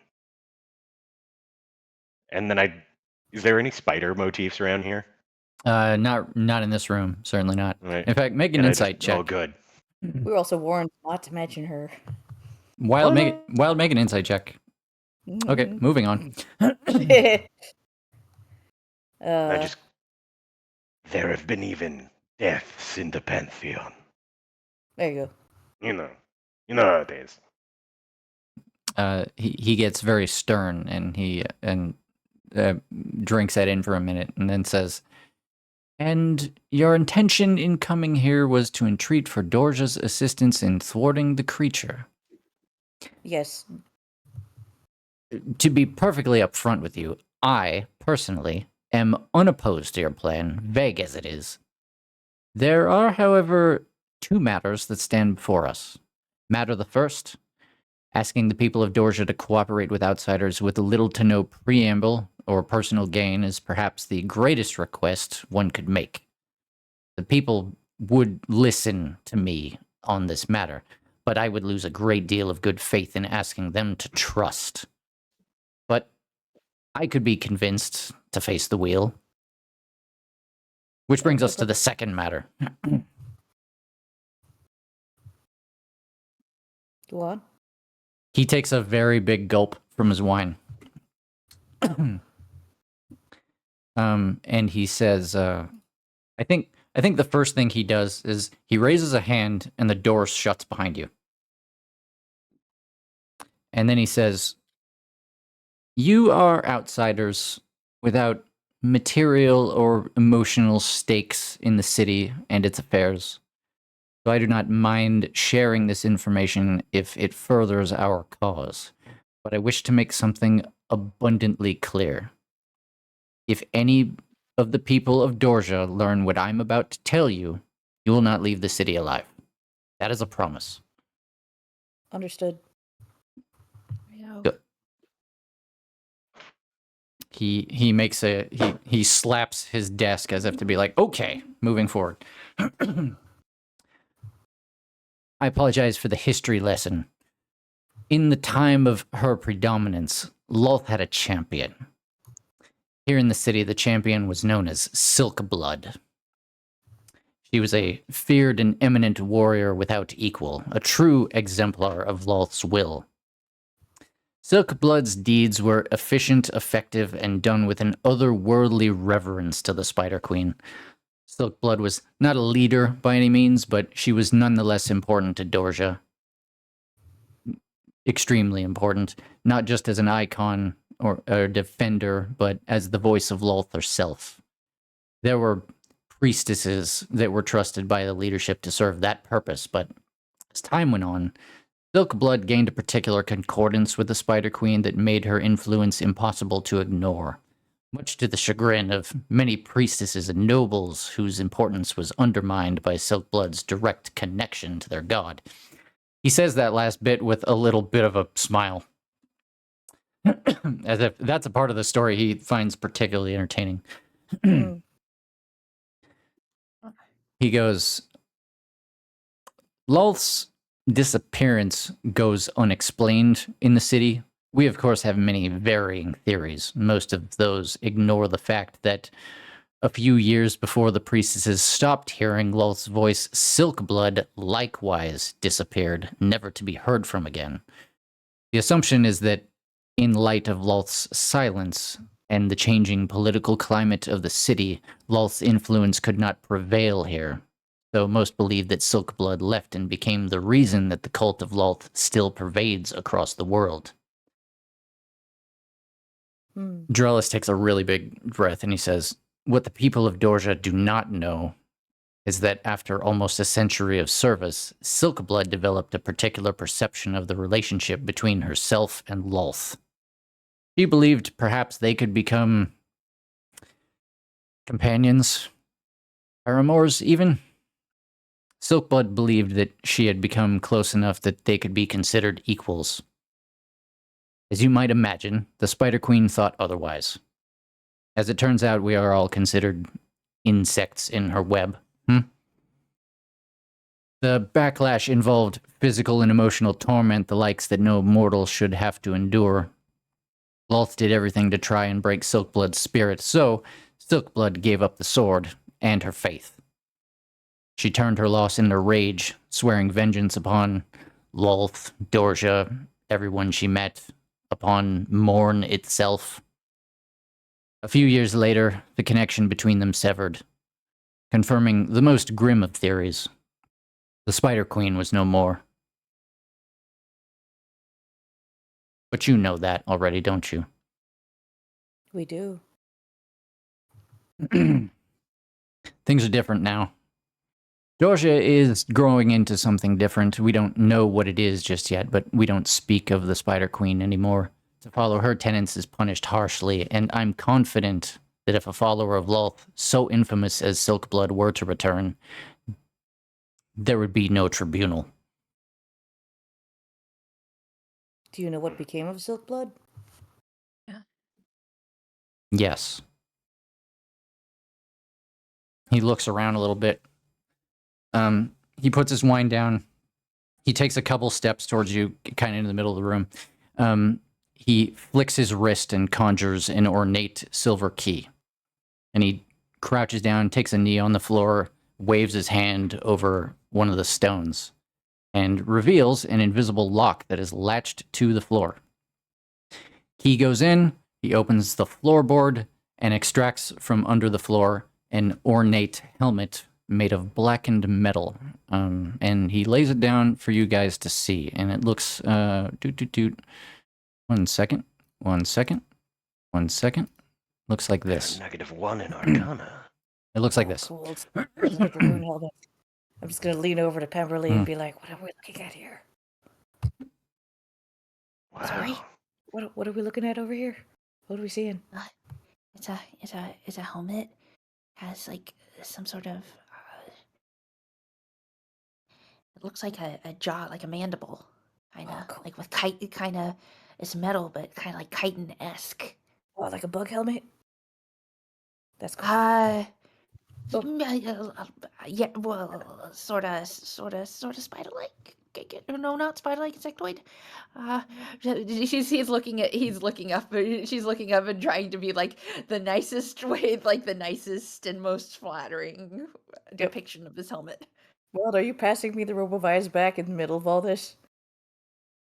Kind of untie it off my waist, and I just take. You just hand it out to Cyrus? No, I put it on Cyrus. Yeah. That's why it was a private trade. Sure. That's why it was a private trade. I was putting the eyes back on Cyrus because I was. This is so not worth the intimidation check that I thought I was going to have to make. This is so not worth this. No, I'm just cool, I going to was give my picturing frog eyes back. I was picturing all the eyes squinting intimidatingly on, I guess, on your belt as you're doing. You know, it's good. It's good. It's fine. And then they looked at me, and I looked down at them, and they kind of looked at you, and I kind of looked at you, and then they looked back at me. Don't worry. All of that happened in a split second. That was a side gag. Yeah, the background. Anyways, So yeah, And he, then I have this layer of it, and I guess it's smoothly sanded off, and it's just like Yeah. just like going on and on. yeah. sounds beautiful. Does this artifact belong to the person we speak of? Yes. It does. The person in there. Oh, you could do that. Hmm? I look down at Pam, and then I look up at him. When she says, "Is there a person in there?" Wild just goes, "You can do that?" And then I look at Pam, and then I look at that guy. Oh, and then Wild looks down at his gloves, mhm. Yeah. and then he just goes, "Wait a minute. Oh."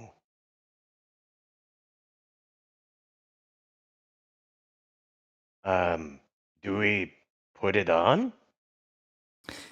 So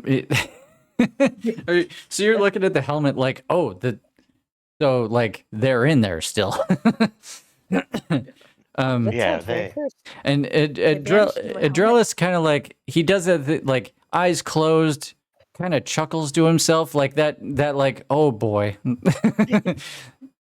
It's like, oh, it's that kind of day. Oh, Yeah. okay. You're that kind of adventure. Yeah. He goes, no. Alright. It's a very good guess, but no. He puts a hand on his chest and he goes, no. I was the Silk Blood. Oh, snap.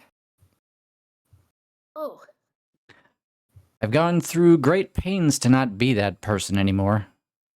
During my absence, I did have a brush with Lolth cultists.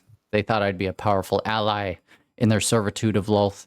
They didn't understand how wrong they could be.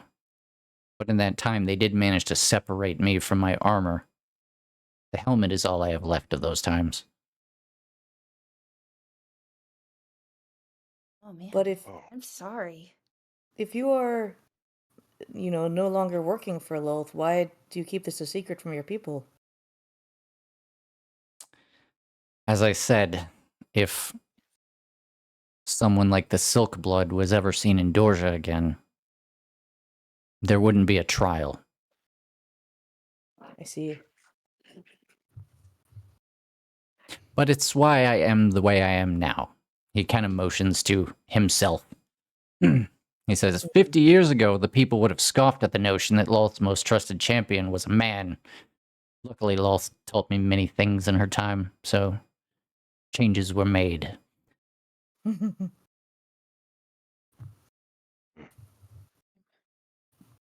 so you would have us collect these pieces.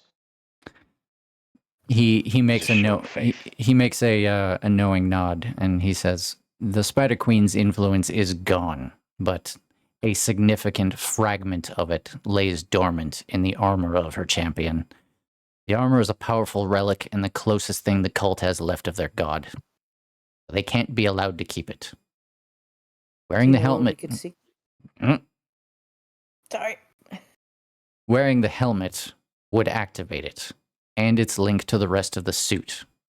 You will know where the suit is, but if the suit is being worn by a priestess of the cult, they will know where you are as well.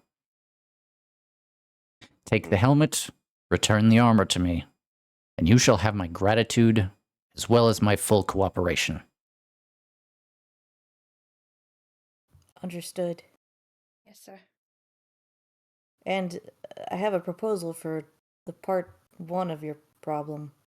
Hmm. You don't have to work with us, or at least let the people know that you're working with us.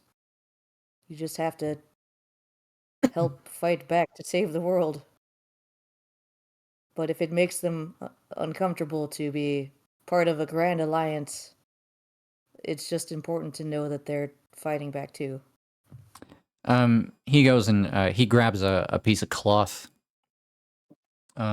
off of one of his shelves, and he comes back and he starts wrapping the helmet up in it, just so that it would be, hidden. And he hands it out to whoever one of you wants to take it. He says, "That point is well made. And Oh, honestly, if it's enough that you don't need my help specifically, or so intimately as I have offered to you, then take the helmet and never return." thank you. He makes a nod.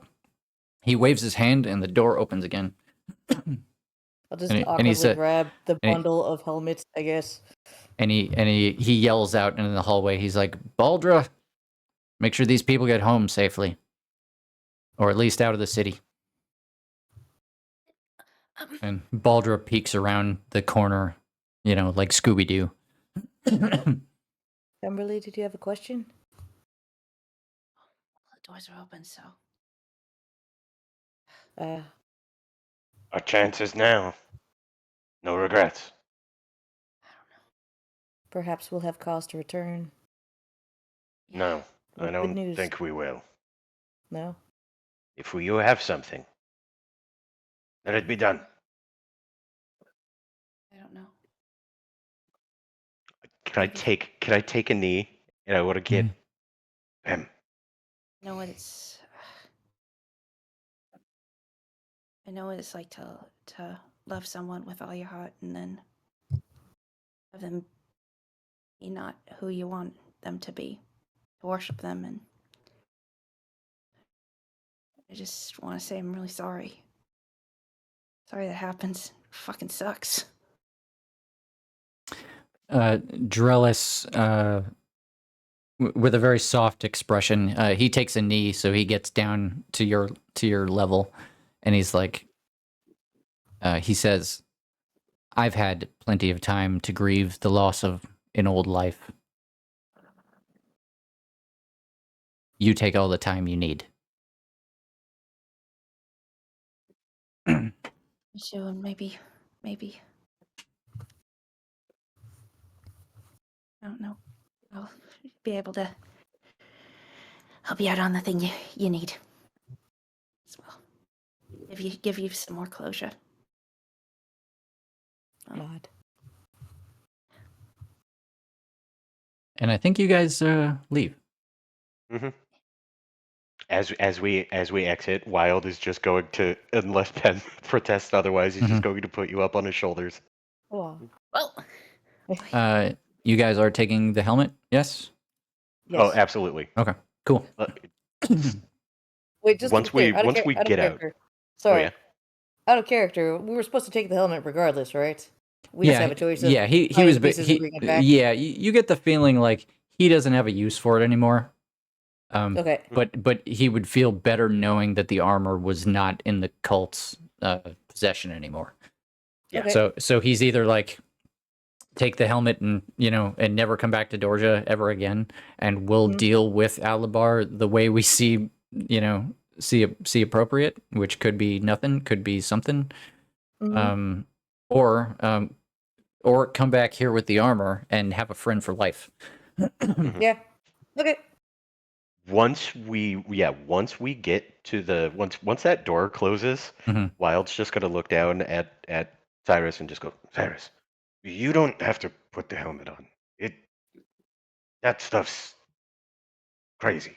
If you want, I'll put it on for you. I'm gonna be honest. I don't think the helmet will fit on either of our heads. I'm just gonna say it right now. Any of you could wear the helmet. Magic helmet. If you wanted to, you could. What? I hear the whispering of shoulders of car. That's magic item. That's how fucking Oh, it stretches. attunement works. Yeah, okay. Listen, let's talk about it. Let's talk about it later. But also, I think I'm at full attunement. It has it been 5 minutes? DM. Yeah. Cyrus rubs his eyes and he blinks away the fog. Wow. It's been enough. Wow, this place is really pretty. Huh. Yeah.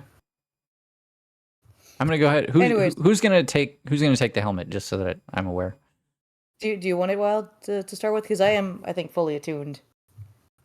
Yeah. If I wish to be able to see. Wild will happily hold on to it. It will be definitely safe with him. He will put it on until instructed to. Okay. I'm putting in. I see it. Yeah, I just threw it in there. It doesn't. There's no description or anything on it at the moment. But when it becomes important, we can talk about what the helmet does. But I mean, DM's note: don't wear the Silkblood helmet through the streets of Dorja. Yeah. No. No. Yeah, no. That's in the back.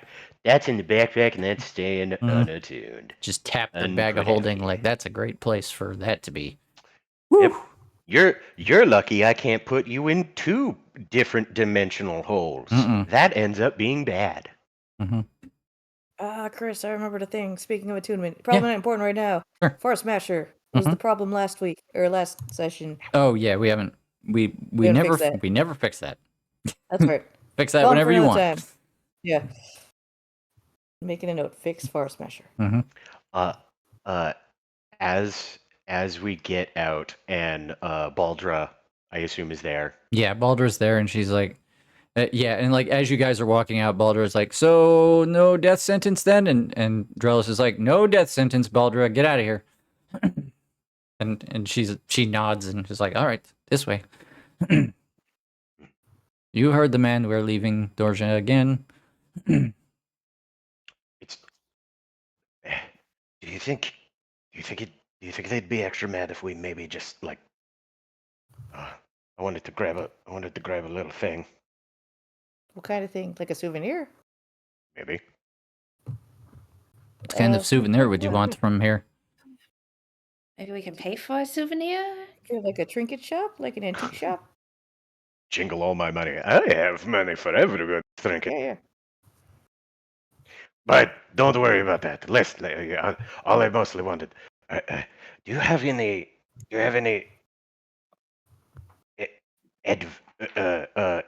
like sophomore year dragon books in Draconic? Oh, Draconic. You guys know Draconic? Sophomore year. You're already up to sophomore year. Wow. I mean, maybe somebody you. does, but we are not stopping by a library on the way out. I have You're very right. specific Dorset doesn't have a instructions library. from the man, and we are leaving as quickly as we can. Oh, that's fair. Is there? Did it go well?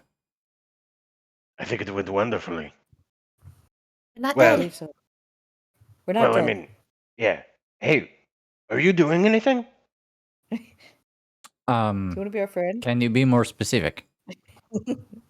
Are you indisposed in the next 1 to 2 weeks?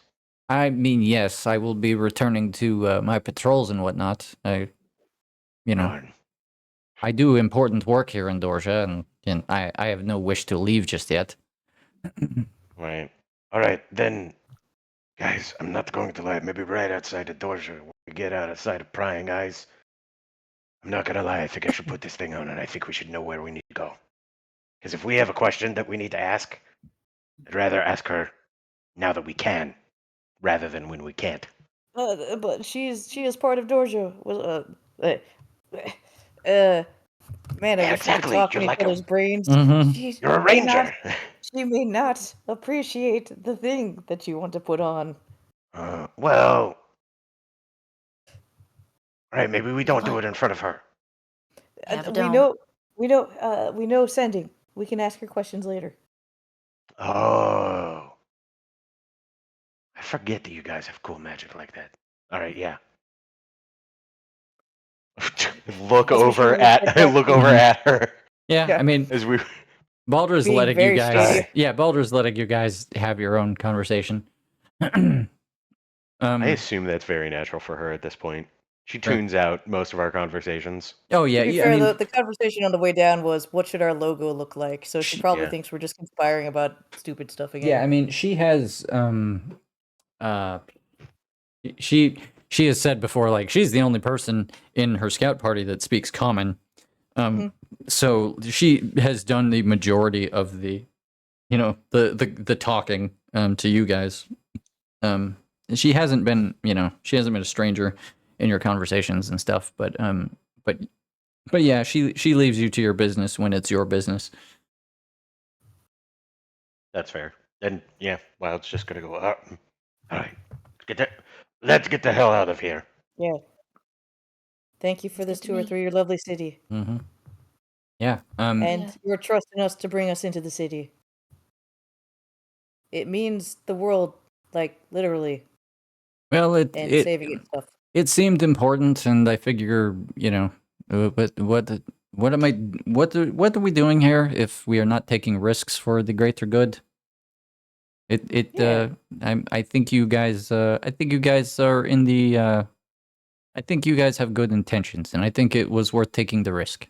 I hope it was worth taking the risk. Big Shucks. fucking risk. He did Yeah. not seem to be in a bad mood or anything, so I assume things went cordially. As far He's as a we pretty can cool tell. cat. Yeah. We didn't say anything about nothing bad. Yes. I gave him 1,000 gold. I just left it on the table. That Is anyone gonna pick that up? how many golds? 1,000. Oh, that might do it. I mean, he didn't see. He has a good poker face. He didn't. He seemed nonplussed. No, I imagine so, but I mean, I would be more cordial in that position. Baldra, you should have said something. Can I give Baldra 300 gold pieces? She's not gonna say no to that. All right, I'm gonna give Baldra 300 gold pieces. She's It's like Baldra. She looks wide-eyed at the gold sack. She says something in Elvish that sounds like holy frijoles or something along those lines, and she's like, you cannot be serious. They do what to those beans? We're investigating the community and also the hope that you will help us fight this thing. There. And she grabs it and she looks at you very sternly, Cyrus, and is like, that is actually more pressure than I was expecting from a gift. But Sorry. But I will pass. I will be sure to pass this on. I will pass on the gratitude. Yes. Yes. We like to go for a general vibe of, hey, it's those guys. Yeah. And if we can hit that, we're great. Those guys who are surprisingly pleasant and they do not value their own money. And we don't mind it when they come and visit us because often they give us the money that they don't mind having. Okay, that last part, that is an uphill battle, but I am ready to start that battle. Hey, We can do that. I flash like 5 platinum and I just go, Baldra, we're going to be best of friends.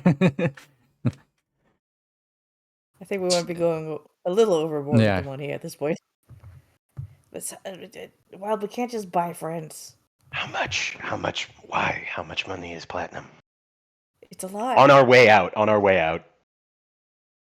It's very a lot. She's like, you know what? I don't even want that. People are gonna see you flashing that around, and like, I don't want to see you give that to me, and then I am all alone with very shiny things that they want, and I am just one woman with a couple of knives.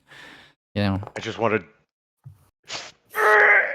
No one would ever take the money I give for. Not while I was here with you. Yes, but you're Are you going just to be here. flexing? You're going to be here for. She checks a illusory watch and goes 30 minutes, It's yeah, true. you're We'll right. even. and then Wild, we'll word be is back. going to get out, and they're going to be like, Baldur is tripping balls in money now, and we should just go take it from her. Then there is no money for you, Baldra. No money at all. No. And I look around. I don't think anyone. Yeah, Baldra. I think Baldra's the only one that can understand common. That is most likely the truth. But they are very think, intimidated by your metal muscles. Perfect.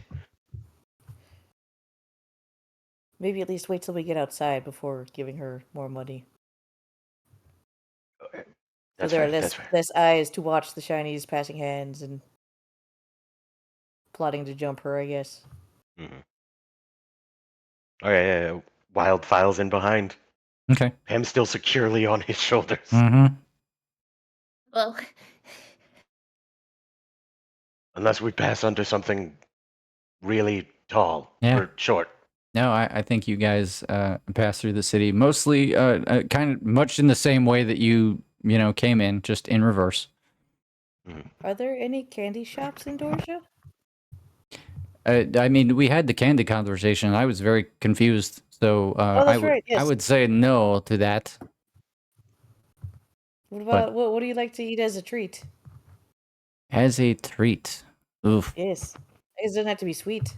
I mean, Is it bats? most of the delicacies come from creatures further into the caves, which are either too Ooh, yeah, bats. too far to reach or too dangerous to defeat or something like that. Those become the things that the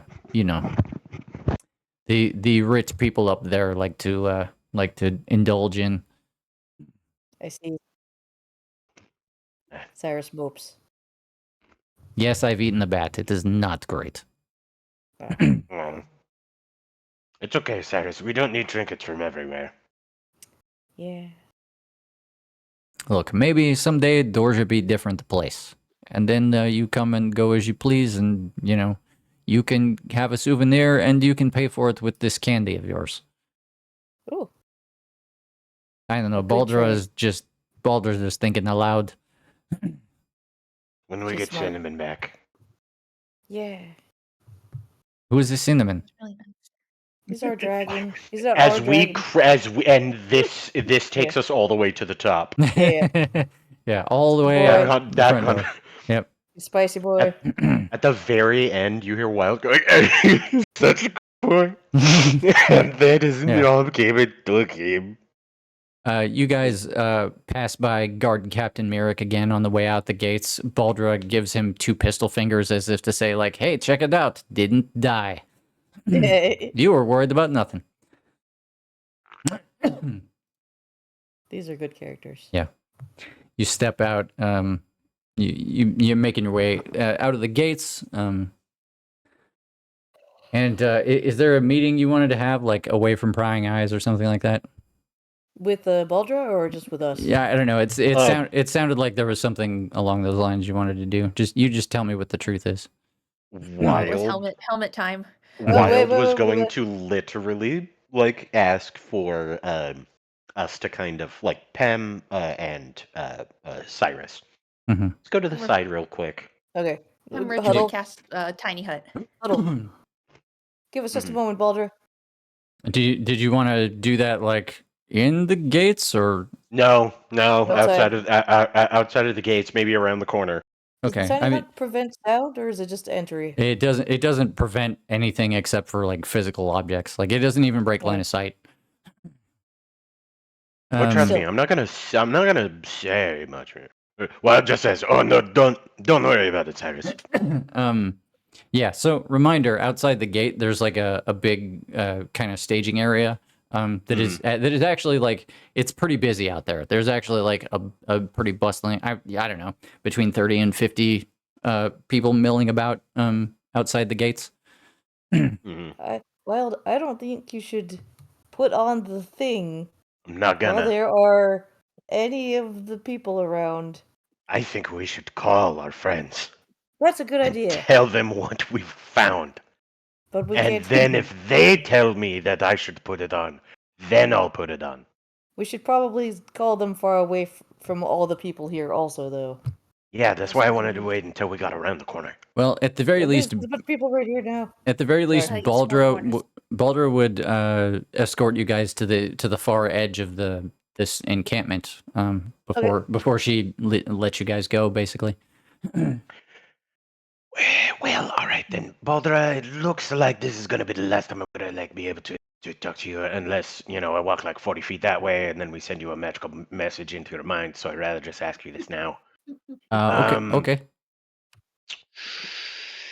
If one was looking, and then I kind of like give her side eye for bad faith people. Cult. There we go. Mm-hmm. Of. Do you like? I mean, I'm sure that they don't like invite you to their annual like potluck or whatever, but like. She squints like at you, like trying to figure out what you're laying down, and she goes, "You're talking about the cult of Lolth." Do you know where they are? Hey, you said it first. You said it first. You can't get mad at me. No, I'm not. I'm not mad. I did. Sorry. To answer your question, no, I don't know where they are. We occasionally run into them out in the wilderness, but for the most part, they know to stay away from us, and that includes the usual, scouting patrol routes and such. But I understand they are quite far and wide these days. Yeah, we stay at home where it's warm, and they're out there. I don't know where they are. And you Okay. encounter them, like how many are there? Oh, I mean, when we see them up here, they're in bands, not much, maybe not much bigger than my own. But I don't know. They're not the most prolific. It was surprising to learn how many people were willing to, I mean, one day they wake up and be like, hey, the deity that everybody in the city believes in is just no more. And some people were upset, and a lot of people were like, oh, well, and get on with their lives. And, here we are. So I don't imagine that, I mean, they're good at keeping their heads down, and that is how they survive. But I don't think they are by any means an overwhelming force. If we knew where all of them were, we could just walk in there and stab them all, and they would die, and that would be the end of it. Okay. Well, I'm going to let you know something. In the very, very near future, we may call you in your mind Okay. and let you know exactly where that is. Okay, that would be very good information for my captain to know. I would very much appreciate that. I like this move you do. And then I do the double pistol fingers. She's like, oh yes, that is like 2 little crossbows, right? Oh, yeah. They're like 2 little tiny crossbows. Double crossbow. I'm not allowed to hold them. They can't fit my gloves. They're big. Have to get you a big crossbow then. Yeah, we'll get one of those wrist-mounted dart things. Oh, Yeah. we gotta tuck the Brando. Yeah. She kind of like slaps your hand or your wrist around. Is like, yeah, you got plenty of room in here. You could like bolt one on, right? Oh. I think Brando would like you. Oh. All right. Goodbye. We're gonna give her a hug. Oh, that's weird. But I'll allow this. 2 hugs in 1 session. We did it. Also- New record.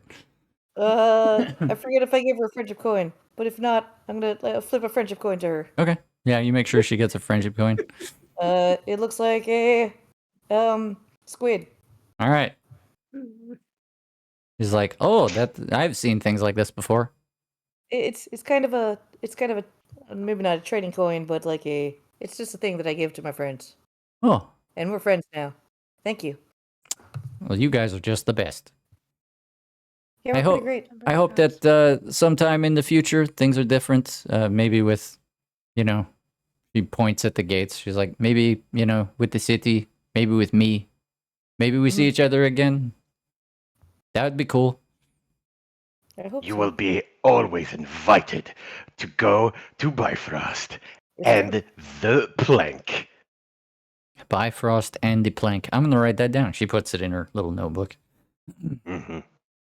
Make sure to Always, invite everybody, even always- the scary one. okay, always invited to bring the scary one. Got it? I All right, just friends. kind of nudge Cyrus. They're gonna like the scary one. Yeah. All right, friends. It has been actually a very good time. Good luck Goodbye. going wherever it is you're going. Thank you. As well. Same to you, Baldra. Goodbye. And she turns and heads back into one of the tents. Okay, as soon as they're like way far away, then we can continue our conversation.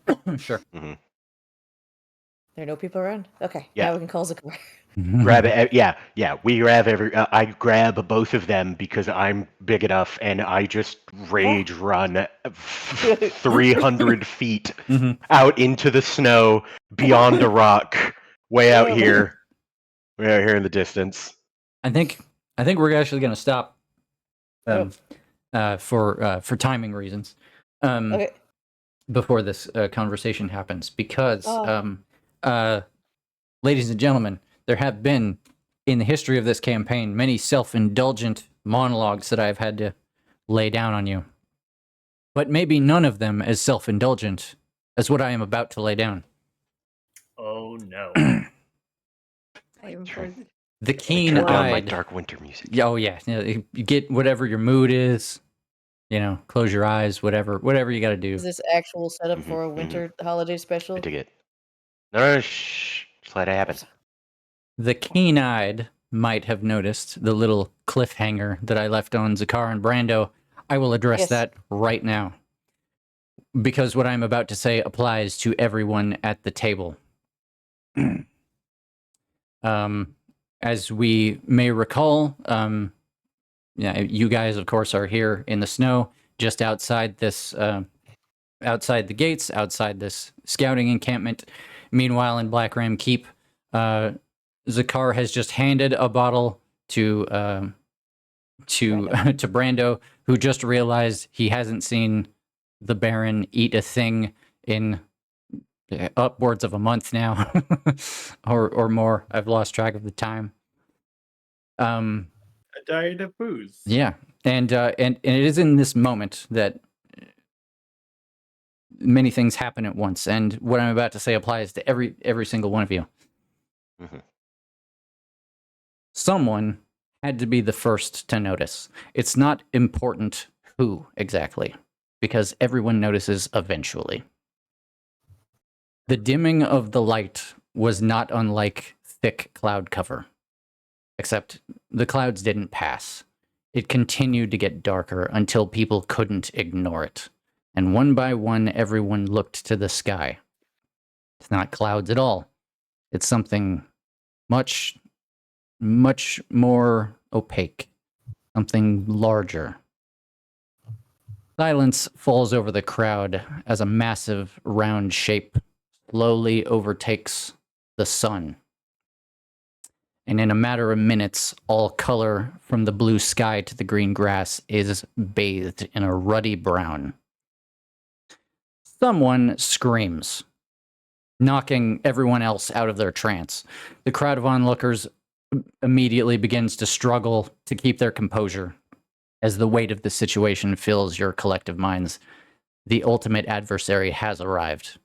Not merely an enemy, it is ruin given form. There's a flash in all of your minds. It renders you blind to the world for just a moment. It's not painful per se, but it's very invasive. And when you regain your composure, you've collapsed onto the ground. And you can see that everyone felt it. Everyone. Everybody in this scout encampment, everybody in the courtyard at Black Ram Keep. Not a single person didn't double over holding their head. And the next time it happens, you can see it passing over the crowd like a wave. It hits you again. A vision of the dark orb obscuring the sun. Just filling your entire consciousness. And just for a moment. Like it grabbed you by the head and forced you to look. The crowd goes into full panic, running indoors in hopes to escape whatever's happening. The wave hits you again, and again a second later. And every time, the image seems a little clearer. And through the vision, you start to notice silhouettes around the edge of the sphere. Tendrils growing like trees. Bam, another flash. The tendrils are moving, writhing. Bam, you can barely make out the details of the dark surface, but you can see that it's shifting. Bam, its surface splits open like a crevasse and opens to reveal a glossy liquid. Bam, it's not just liquid. It's an eyeball spinning into position. The next one, the eye settles on you.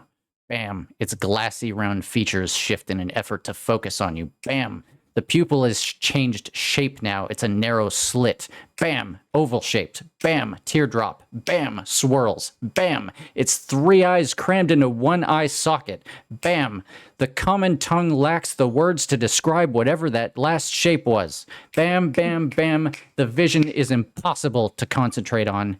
It's just noise now. It's ringing impossibly loud. It's screaming, shrieking. The eye sees you. All of you. And you see it. It is atrocious. It is impossible. And it is hungry. It stops. And you're back right where you were. Still on the ground, reeling from the experience. You feel ill. Your head still rings with the echoes of the wordless voice, but otherwise it's quiet now. Except for the sound of people crying out for help, traumatized by whatever it is that you all just witnessed, whimpering, sobbing in the background, scrambling for safety wherever they think they can find it. For the time being, you are all considered to be under the frightened condition. And I'm going to give each of you the opportunity to tell me how your character reacts to what has just happened. And I'm less interested in what you do in this moment. I'm more concerned with your thought process. How does your mind react to what it's just endured? I'm going to start with Brando. Brando is crouched on the ground if he's not flattened on the ground. He's dropped the bottles. His hands are on his ears. And he's just looking at his feet going like, what the hell? What? No, this is not my dream from years ago. No. Is this... Does Brando recognize that at all as what he saw in Mechanus? I think more than anyone here, you know exactly what is happening. Yes. Okay. Then Brando's like, we're his next target. If he doesn't eat the sun, we are his next target. Zakar.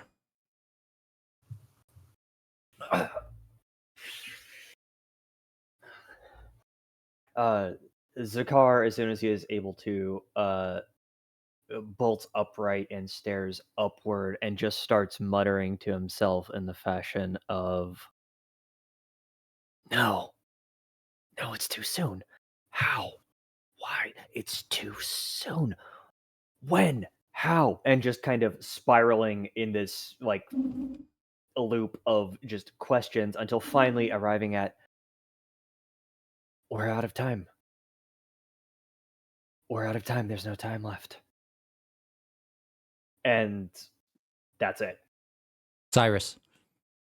That's actually Cyrus was also very much being like, "We're too late. We're too late. We're too late."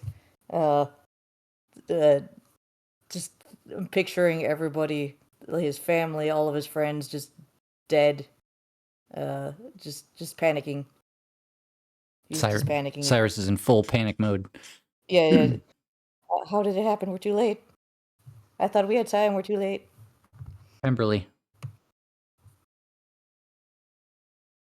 Throughout this endeavor, the notion of Alabar was an abstract, something far beyond her tiny world, her tiny others.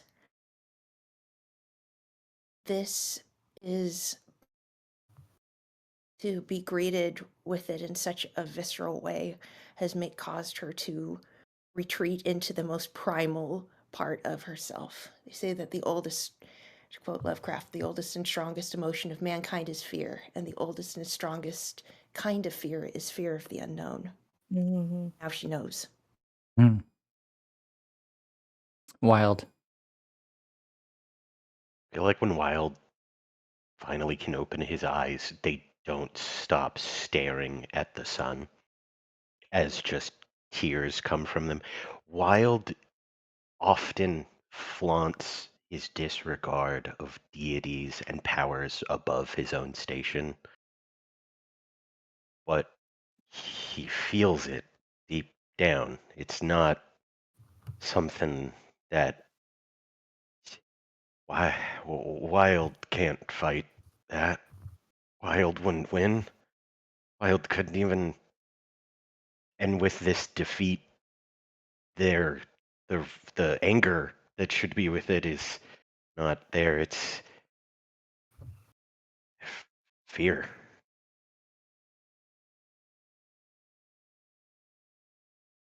Wild, I think as your mind is trying to parse all of that, I think you would actually be the first to notice, even as all of this is happening.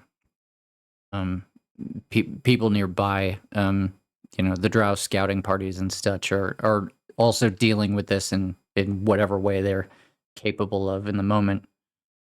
But I think you would be the first to notice that aside taking account of everybody here, your kobold friend seems completely nonplussed by what has happened.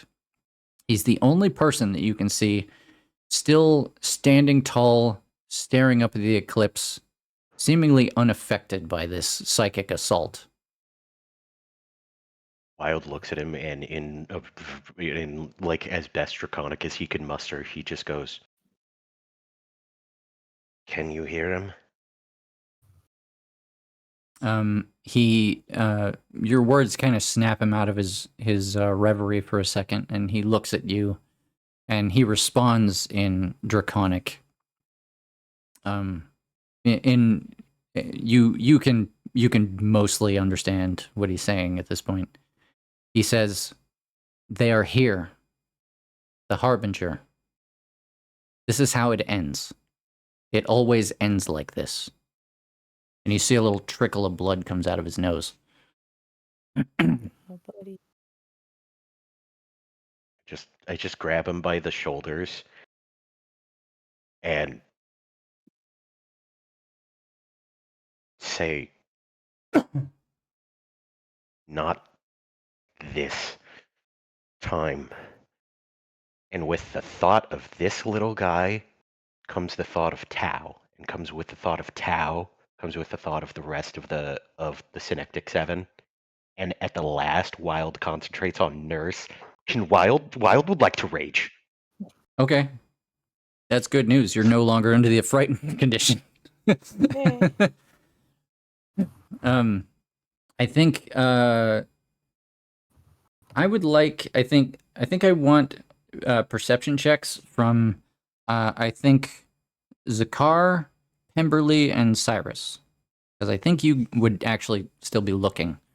You go for that. think I'm going to Cyrus- do some checks of my own, probably. Yeah, you take care of yourself, man. I think Cyrus is so panicked he can't. He's kind of locked into it at the moment. Okay, yeah, you can opt out if you want. You guys don't have to notice shit. Yeah.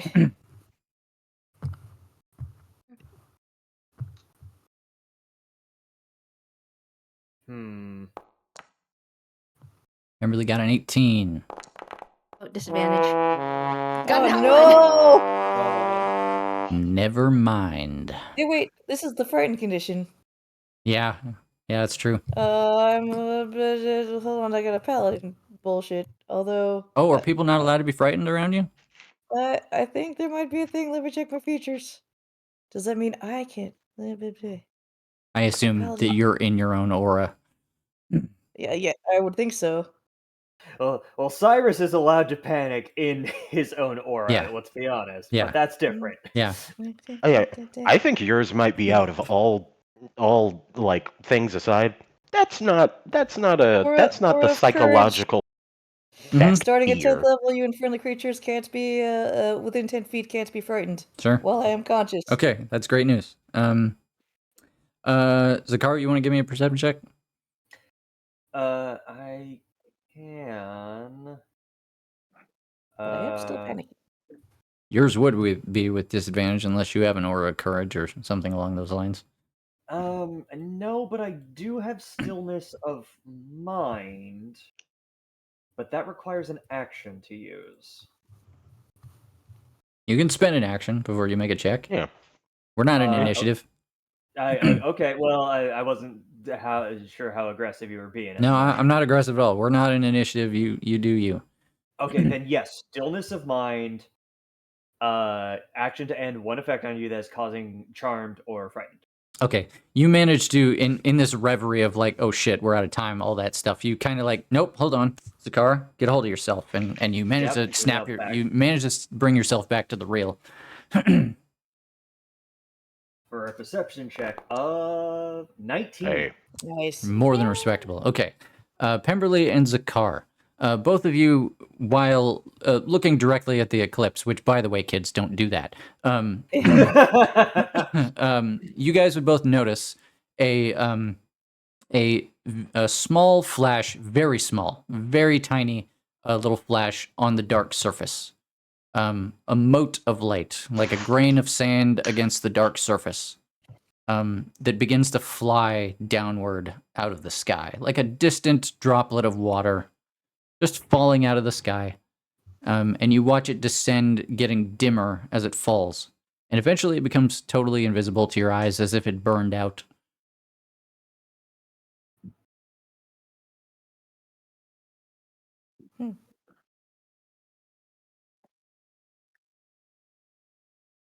Really start singing "Catch a Falling" "Catch a Falling Star" and put it in your pocket, like over and over again. just singing to yourself. Catch a falling star and put it in your pocket, never let it fade away. All right. Aside from Pemberley, because we now know what Pemberley's doing, I'm gonna give you guys like the equivalent of like a turn to just do something.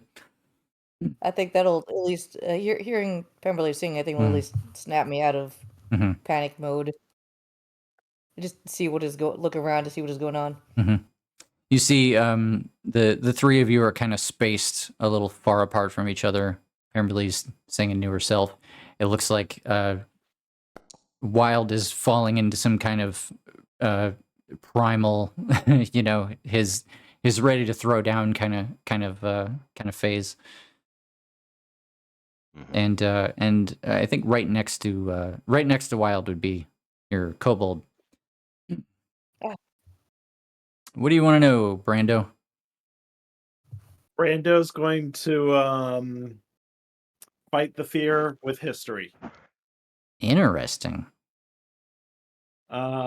Because like he's like, we're next, and then he goes back to the event of like when the World Eater was eating Mechanus, and then he keeps on going back, going like, wait a minute, I didn't suffer this while I was on Mechanus. There was no warning. What is going on here?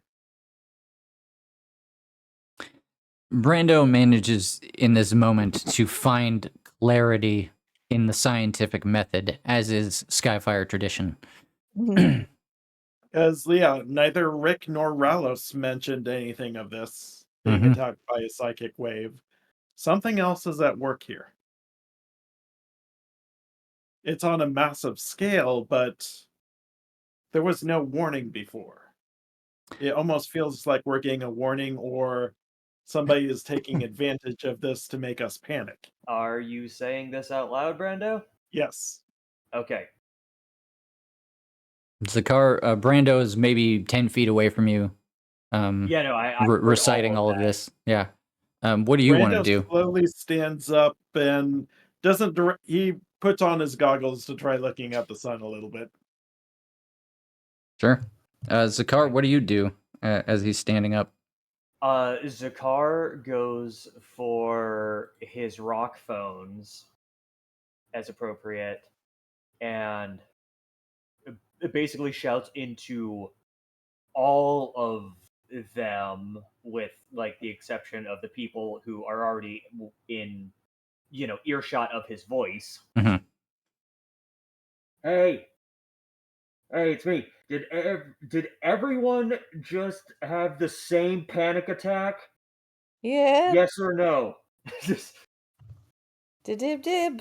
You hear voices coming from all the stones saying some, like, you don't even like recognize the voices right away, but you definitely hear people being like, yeah, I think so, or some variation of that. Yeah, just everyone answers in one affirmative or another affirmative. Mm-hmm. And at that moment, the darkened horizon suddenly flares, as if an explosion happened in the distance, kind of bathing all of you very briefly in kind of a greenish light. You wait for Brando it. shields his eyes at least. I mean, you got goggles. It helps. I should have said the goggles he also had were the old detect illusion goggles. Sure. Or if like something's fake, then Yeah. he'd be able to see through that. When you look through the goggles, everything looks about as you would expect it to, which is to say the eclipse is still there and everything around you still looks red. We need to get in touch with, well, we're going to stop Brando there, goes closer Brando. to Zakar. We're going to stop there because things are happening. Okay. So this flash happens in the distance. You wait for a bang, but no sound comes. And from the same direction, you see this yellow-green kind of glow getting brighter, like a malevolent sunrise. It expands to fill the entire horizon. It's like a wall expanding outward, transparent and sickly. It grows in all directions. Panic sets in anew as people start to realize it's coming in their direction. A towering wall of energy rolls over the countryside, unfettered by anything it collides with. People are running and hiding, but it's pretty clear, at least to you folk, that it won't do them any good. Whatever it is, it will reach them, and it will reach all of you. You have maybe 30 seconds before it does. I'm going to give you all a moment to react. Quick, get inside the castle. Or the keep, or the barony. Oh shit. Find shelter. And people are doing just that. They're running into whatever door is nearest. Yeah. Brando is doing the same. Heck, he'll like use the chopper thing and pick somebody up along the way. A small person or Zakar. Zakar, you are 10 feet away from Brando holding an array of sending stones. What are you doing? That's a question. Hang on.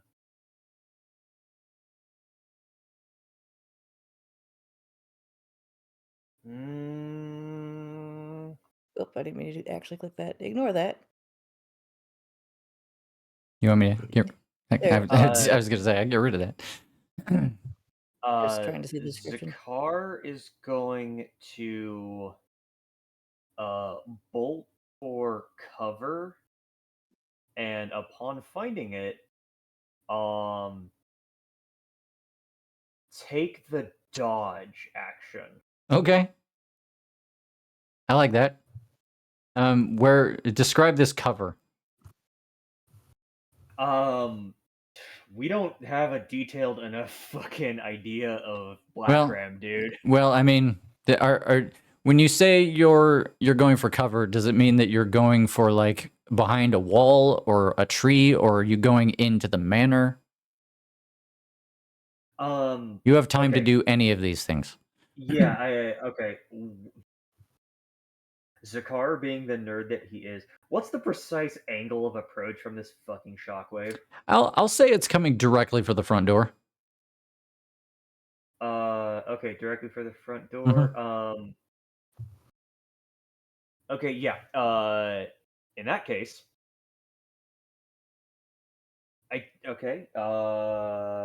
Chris, pop quiz. Yeah. I don't remember this. Mhm. Do I have a basement? You definitely have a wine cellar. Close enough. Yeah. And Zakar grabs Brando, Okay. like bodily, Okay. because of course, Okay. and bolts at dash speeds Mhm. towards the Brando fucking uses cellar. haste on Zakar. No, Damn. you don't. Okay, never mind. We don't need to go that fast. Okay. But he's grabbing Brando and bolting for the cellar, and again, that's cover enough. And again, Sure. either dodge or patient defense, Mhm. whichever you feel applicable. Yeah. Okay. Yeah. You take whatever Brando means might you need. use enhance ability to increase his intelligence, and I need to read on how to do that. I mean, if you have the spell, then you just do that. Ability? Yeah. It's Can you like a use it? touch spell, dude. Like, Oh yeah. Yeah. Yeah. You just Yeah, do it. touching himself, because this sounds like a mental shockwave. So Brando's going to try to defend against that. Okay. I'm kind of assuming I mean, you tell me what the truth is, but typically like when artificers do magic shit, they do it through like material means. So you might have a potion of like drinking a thing. yeah, you might have Drinking a potion. you might have the equivalent of a Monster Energy drink in your sack. Anyway, I think as you guys are passing into Wait, through the you run through the front door, and I think Mazoga probably catches you as she's on her way to the door to see what's happening, and she's like what's oh no. Get in. And then she runs to the door and slams it shut and like throws a bench in front of it. After that, you don't know what happens because you're not sticking by to see what. But you do make it to the basement. You guys sit and prepare for whatever's coming. You probably have just enough time to get to the basement when it does reach. Meantime, Team Brain Cell. I cast Beacon of Hope. Okay. And then, is there any water near us? There's snow. Does that count? Oh, I was trying to look for a cover. I was going to try to jump into water if we were still near that frozen There's lake. snow and rock, and that's about it.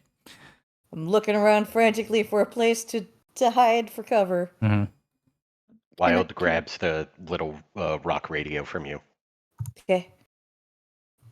And I see if Or- Pemberley has a presence of mind to do this. I think everybody. Yeah, well, you're not frightened. So, what's your question, Pemberley? She wants to try to plane shift. Oh, snap. Interesting. One moment. You and up to 8 willing creatures who link hands in a circle are transported to a different plane of existence. Okay. You can specify a target destination in general terms. Or alternately, if you know the sigil sequence of a teleportation circle on another plane of existence, the spell can take you directly to it. So, I'm assuming you're grabbing your friends? Yes. Okay. All three. All three. Yeah, you grab onto the three of you. The kobold grabs onto Wild's wrist and says, "Hold on." As you should. As right before we go, Wild kind of like yell. He comes out of his rage because he has to break something, or else it fades within the turn. So he just Okay. fades within the turn. All right. He yells into the thing, "Permission to do something, Wild? Do your thing, Wild. Can I put on Silkblood's helmet? Sure. Yeah. Easy. For the lulz. Where are they? I'm gonna say you need time to attune. Ah. Damn it! A Wild puts it on and is expecting a revelation, Mhm. and then when it doesn't come, and he feels his friend's hand put into his hands, he just goes.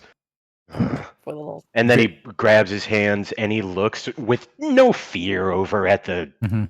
coming swoosh. Not anymore.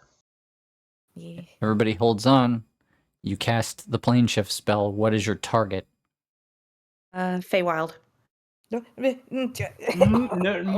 Or any Hang or- on. No, hang on. we Hang don't on. know this. Hang on. Hang We on. don't Hang know on. this. Hang on. This is If she This does, Feywild. if she doesn't know, she Feywild. doesnh know. yeah. Let's Yeah. roll Yeah. with it. So Alright, Feywild. yeah, no, I Yes, no, I please. love this. I love this. Yep. Yes, please. This is the Uh-huh. best. Okay. Okay. Yeah. This is better than I could have wanted, right? This Pember- we land in the Pemberley- fire The campaign. extent is going to be. Yeah. So Pemberley, you quickly incant the spell. You're like, I only need a couple seconds to do this. This is gonna work fine. Take us to the Feywild, and the spell fizzles. Oh no. Oh, because of Oh fuck. And sorry. then the wave hits. Ah, I don't remember if we know about the Feywild. Oh, we do. Why- We Oh, do. some of you do, but whether you said that to Pemberley, I mean, Or, yeah, I was just like, Wild doesn't know that the Feywild. yeah, There was. I'm sorry. sure it's. We met a little fairy in the woods. I was really am, hoping we'd appear on that fragment of the institute that is just floating in space. Here's my assumption. If Allie doesn't know, it means that you probably didn't tell Pemberley this at any point in time. Right. So it just has That's to fine. happen. That's fine. Anyway, the Honestly, so great. Yeah, that's a good moment. so the wall passes over almost silently. Everyone it touches becomes a silhouette against its light before blinking out of existence with a poof. It washes over you, and you are all treated similarly. Poof. And you're not there anymore. I realize this must seem like a grim way to end our session. You probably all expect me to tell you that everything you just witnessed was a bad dream, so let me just set the record straight. First and foremost, everything I just described very much did happen. Secondly, this is not the end of the story of Eos. Next session, we will continue the story of these characters. Grim as this event could be perceived, the Five Pints did in fact survive their first encounter with Alabar, as did most everyone on Eos. But what happens in the following minutes is going to be very important. It probably goes without saying that the situation is bad. How bad, you ask? Well, let's let the dice decide, and we'll find out next time. I need everybody to roll a flat d20 roll. Okay. I love you. Beautiful. Excellent. Beautiful. Shut the fuck up. Shut the All right, fuck everybody, up. everybody, roll 20. All right, Yes. all right, okay, all right, okay. No, you idiots! You were supposed to roll 2 more 20s. I turned it into a 16. I turned the 1 into a 16. Does that count? You turned dice the hit the 1 other into one. a 16? My No, you dice hit didn't. the 1 dice and it turned into a 16. That's not what the chat No, says. no, The no, chat, that's the not what chat chat says. says. Chat says 16. Brando, why'd you roll twice? You don't get a redo. I was not supposed to. Wait, what?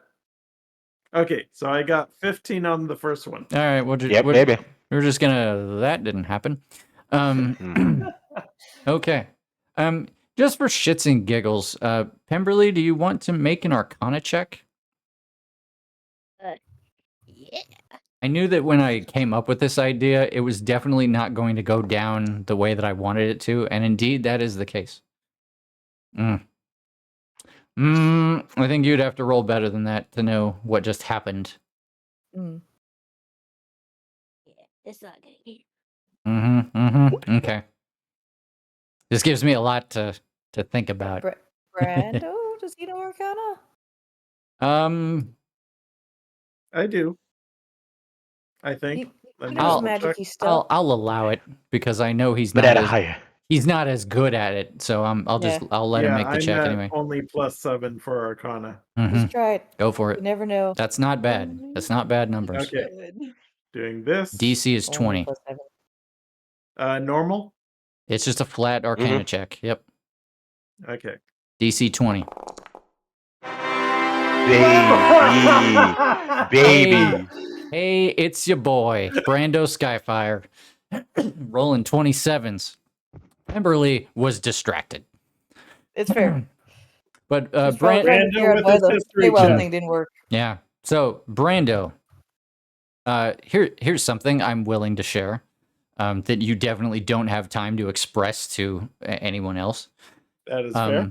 In your last moments before the shockwave hits, you can discern that the effect of this blast is, in fact, it's basically a mass teleportation. Teleportation, as you understand it, can be a difficult task depending on the size of the target, but it usually assumes that whatever is being affected by the spell will all be sent to a particular destination. Multiple people in the circle all get sent to the same place. This blast, on the other hand, seems to do the opposite. Everyone is affected, but they are all affected individually, not as a group. And the destination is random. Oh boy. In other words, the entire population of Eos is having their current locations scrambled. Ah, it's a worldwide So- fire campaign. Does this affect on the Oh, planet dude. or the universe or the planes? We don't have to get in that right now. Your brain struggles at the thought. Yeah. It sure is happening to fucking everyone you can see right now. I'll also say, just to look behind the screen because I've revealed that much. The reason we had to make this last D20 roll was to see how favorable where. your situation was going to be when you landed. Oh, okay. I couldn't be happier. If there was ever a time for Matt to roll a 1, No, this is I perfect. have to agree. It was so hype, though. It was Yep. so hype. 20. 20! And I was like, we all have to get 20s. One. God, Cool. I would have been so upset if y'all rolled 20s. I'd be like, I made this whole thing, and you guys didn't even explore all the options. Anyway. I would give you the most apoplectic response. Yep. It is All right. appropriate that wild will be wildly thrown. All right. Yes. So one of the big things is, have we just not been paying attention to the clock and it's early? No, nothing like that. No. Okay. Just a mass thing that's happening right now. It's just happening, and you got to That's deal a with thing it. that should not be. The only thing that we're sure of is that shit's fucked. Maybe it's early. Yeah. Maybe we were wrong in the first place. Yeah. Maybe aliens are real and we're all actually lemmings. Dude, And Yeah. maybe it's best that Brando's about the only one. Probably like Ralos and Rick would figure that out too, since again, with that history check, like this didn't happen on Mechanus. This is different. No, it was It different. really doesn't.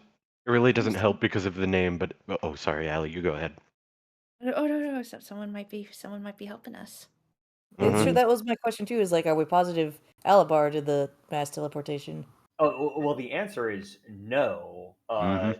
I mean, obviously, we're all talking out of character right now. Oh, yeah. But if we're actually table talking this and being meta, the answer is oh no, that's someone who just did our plane of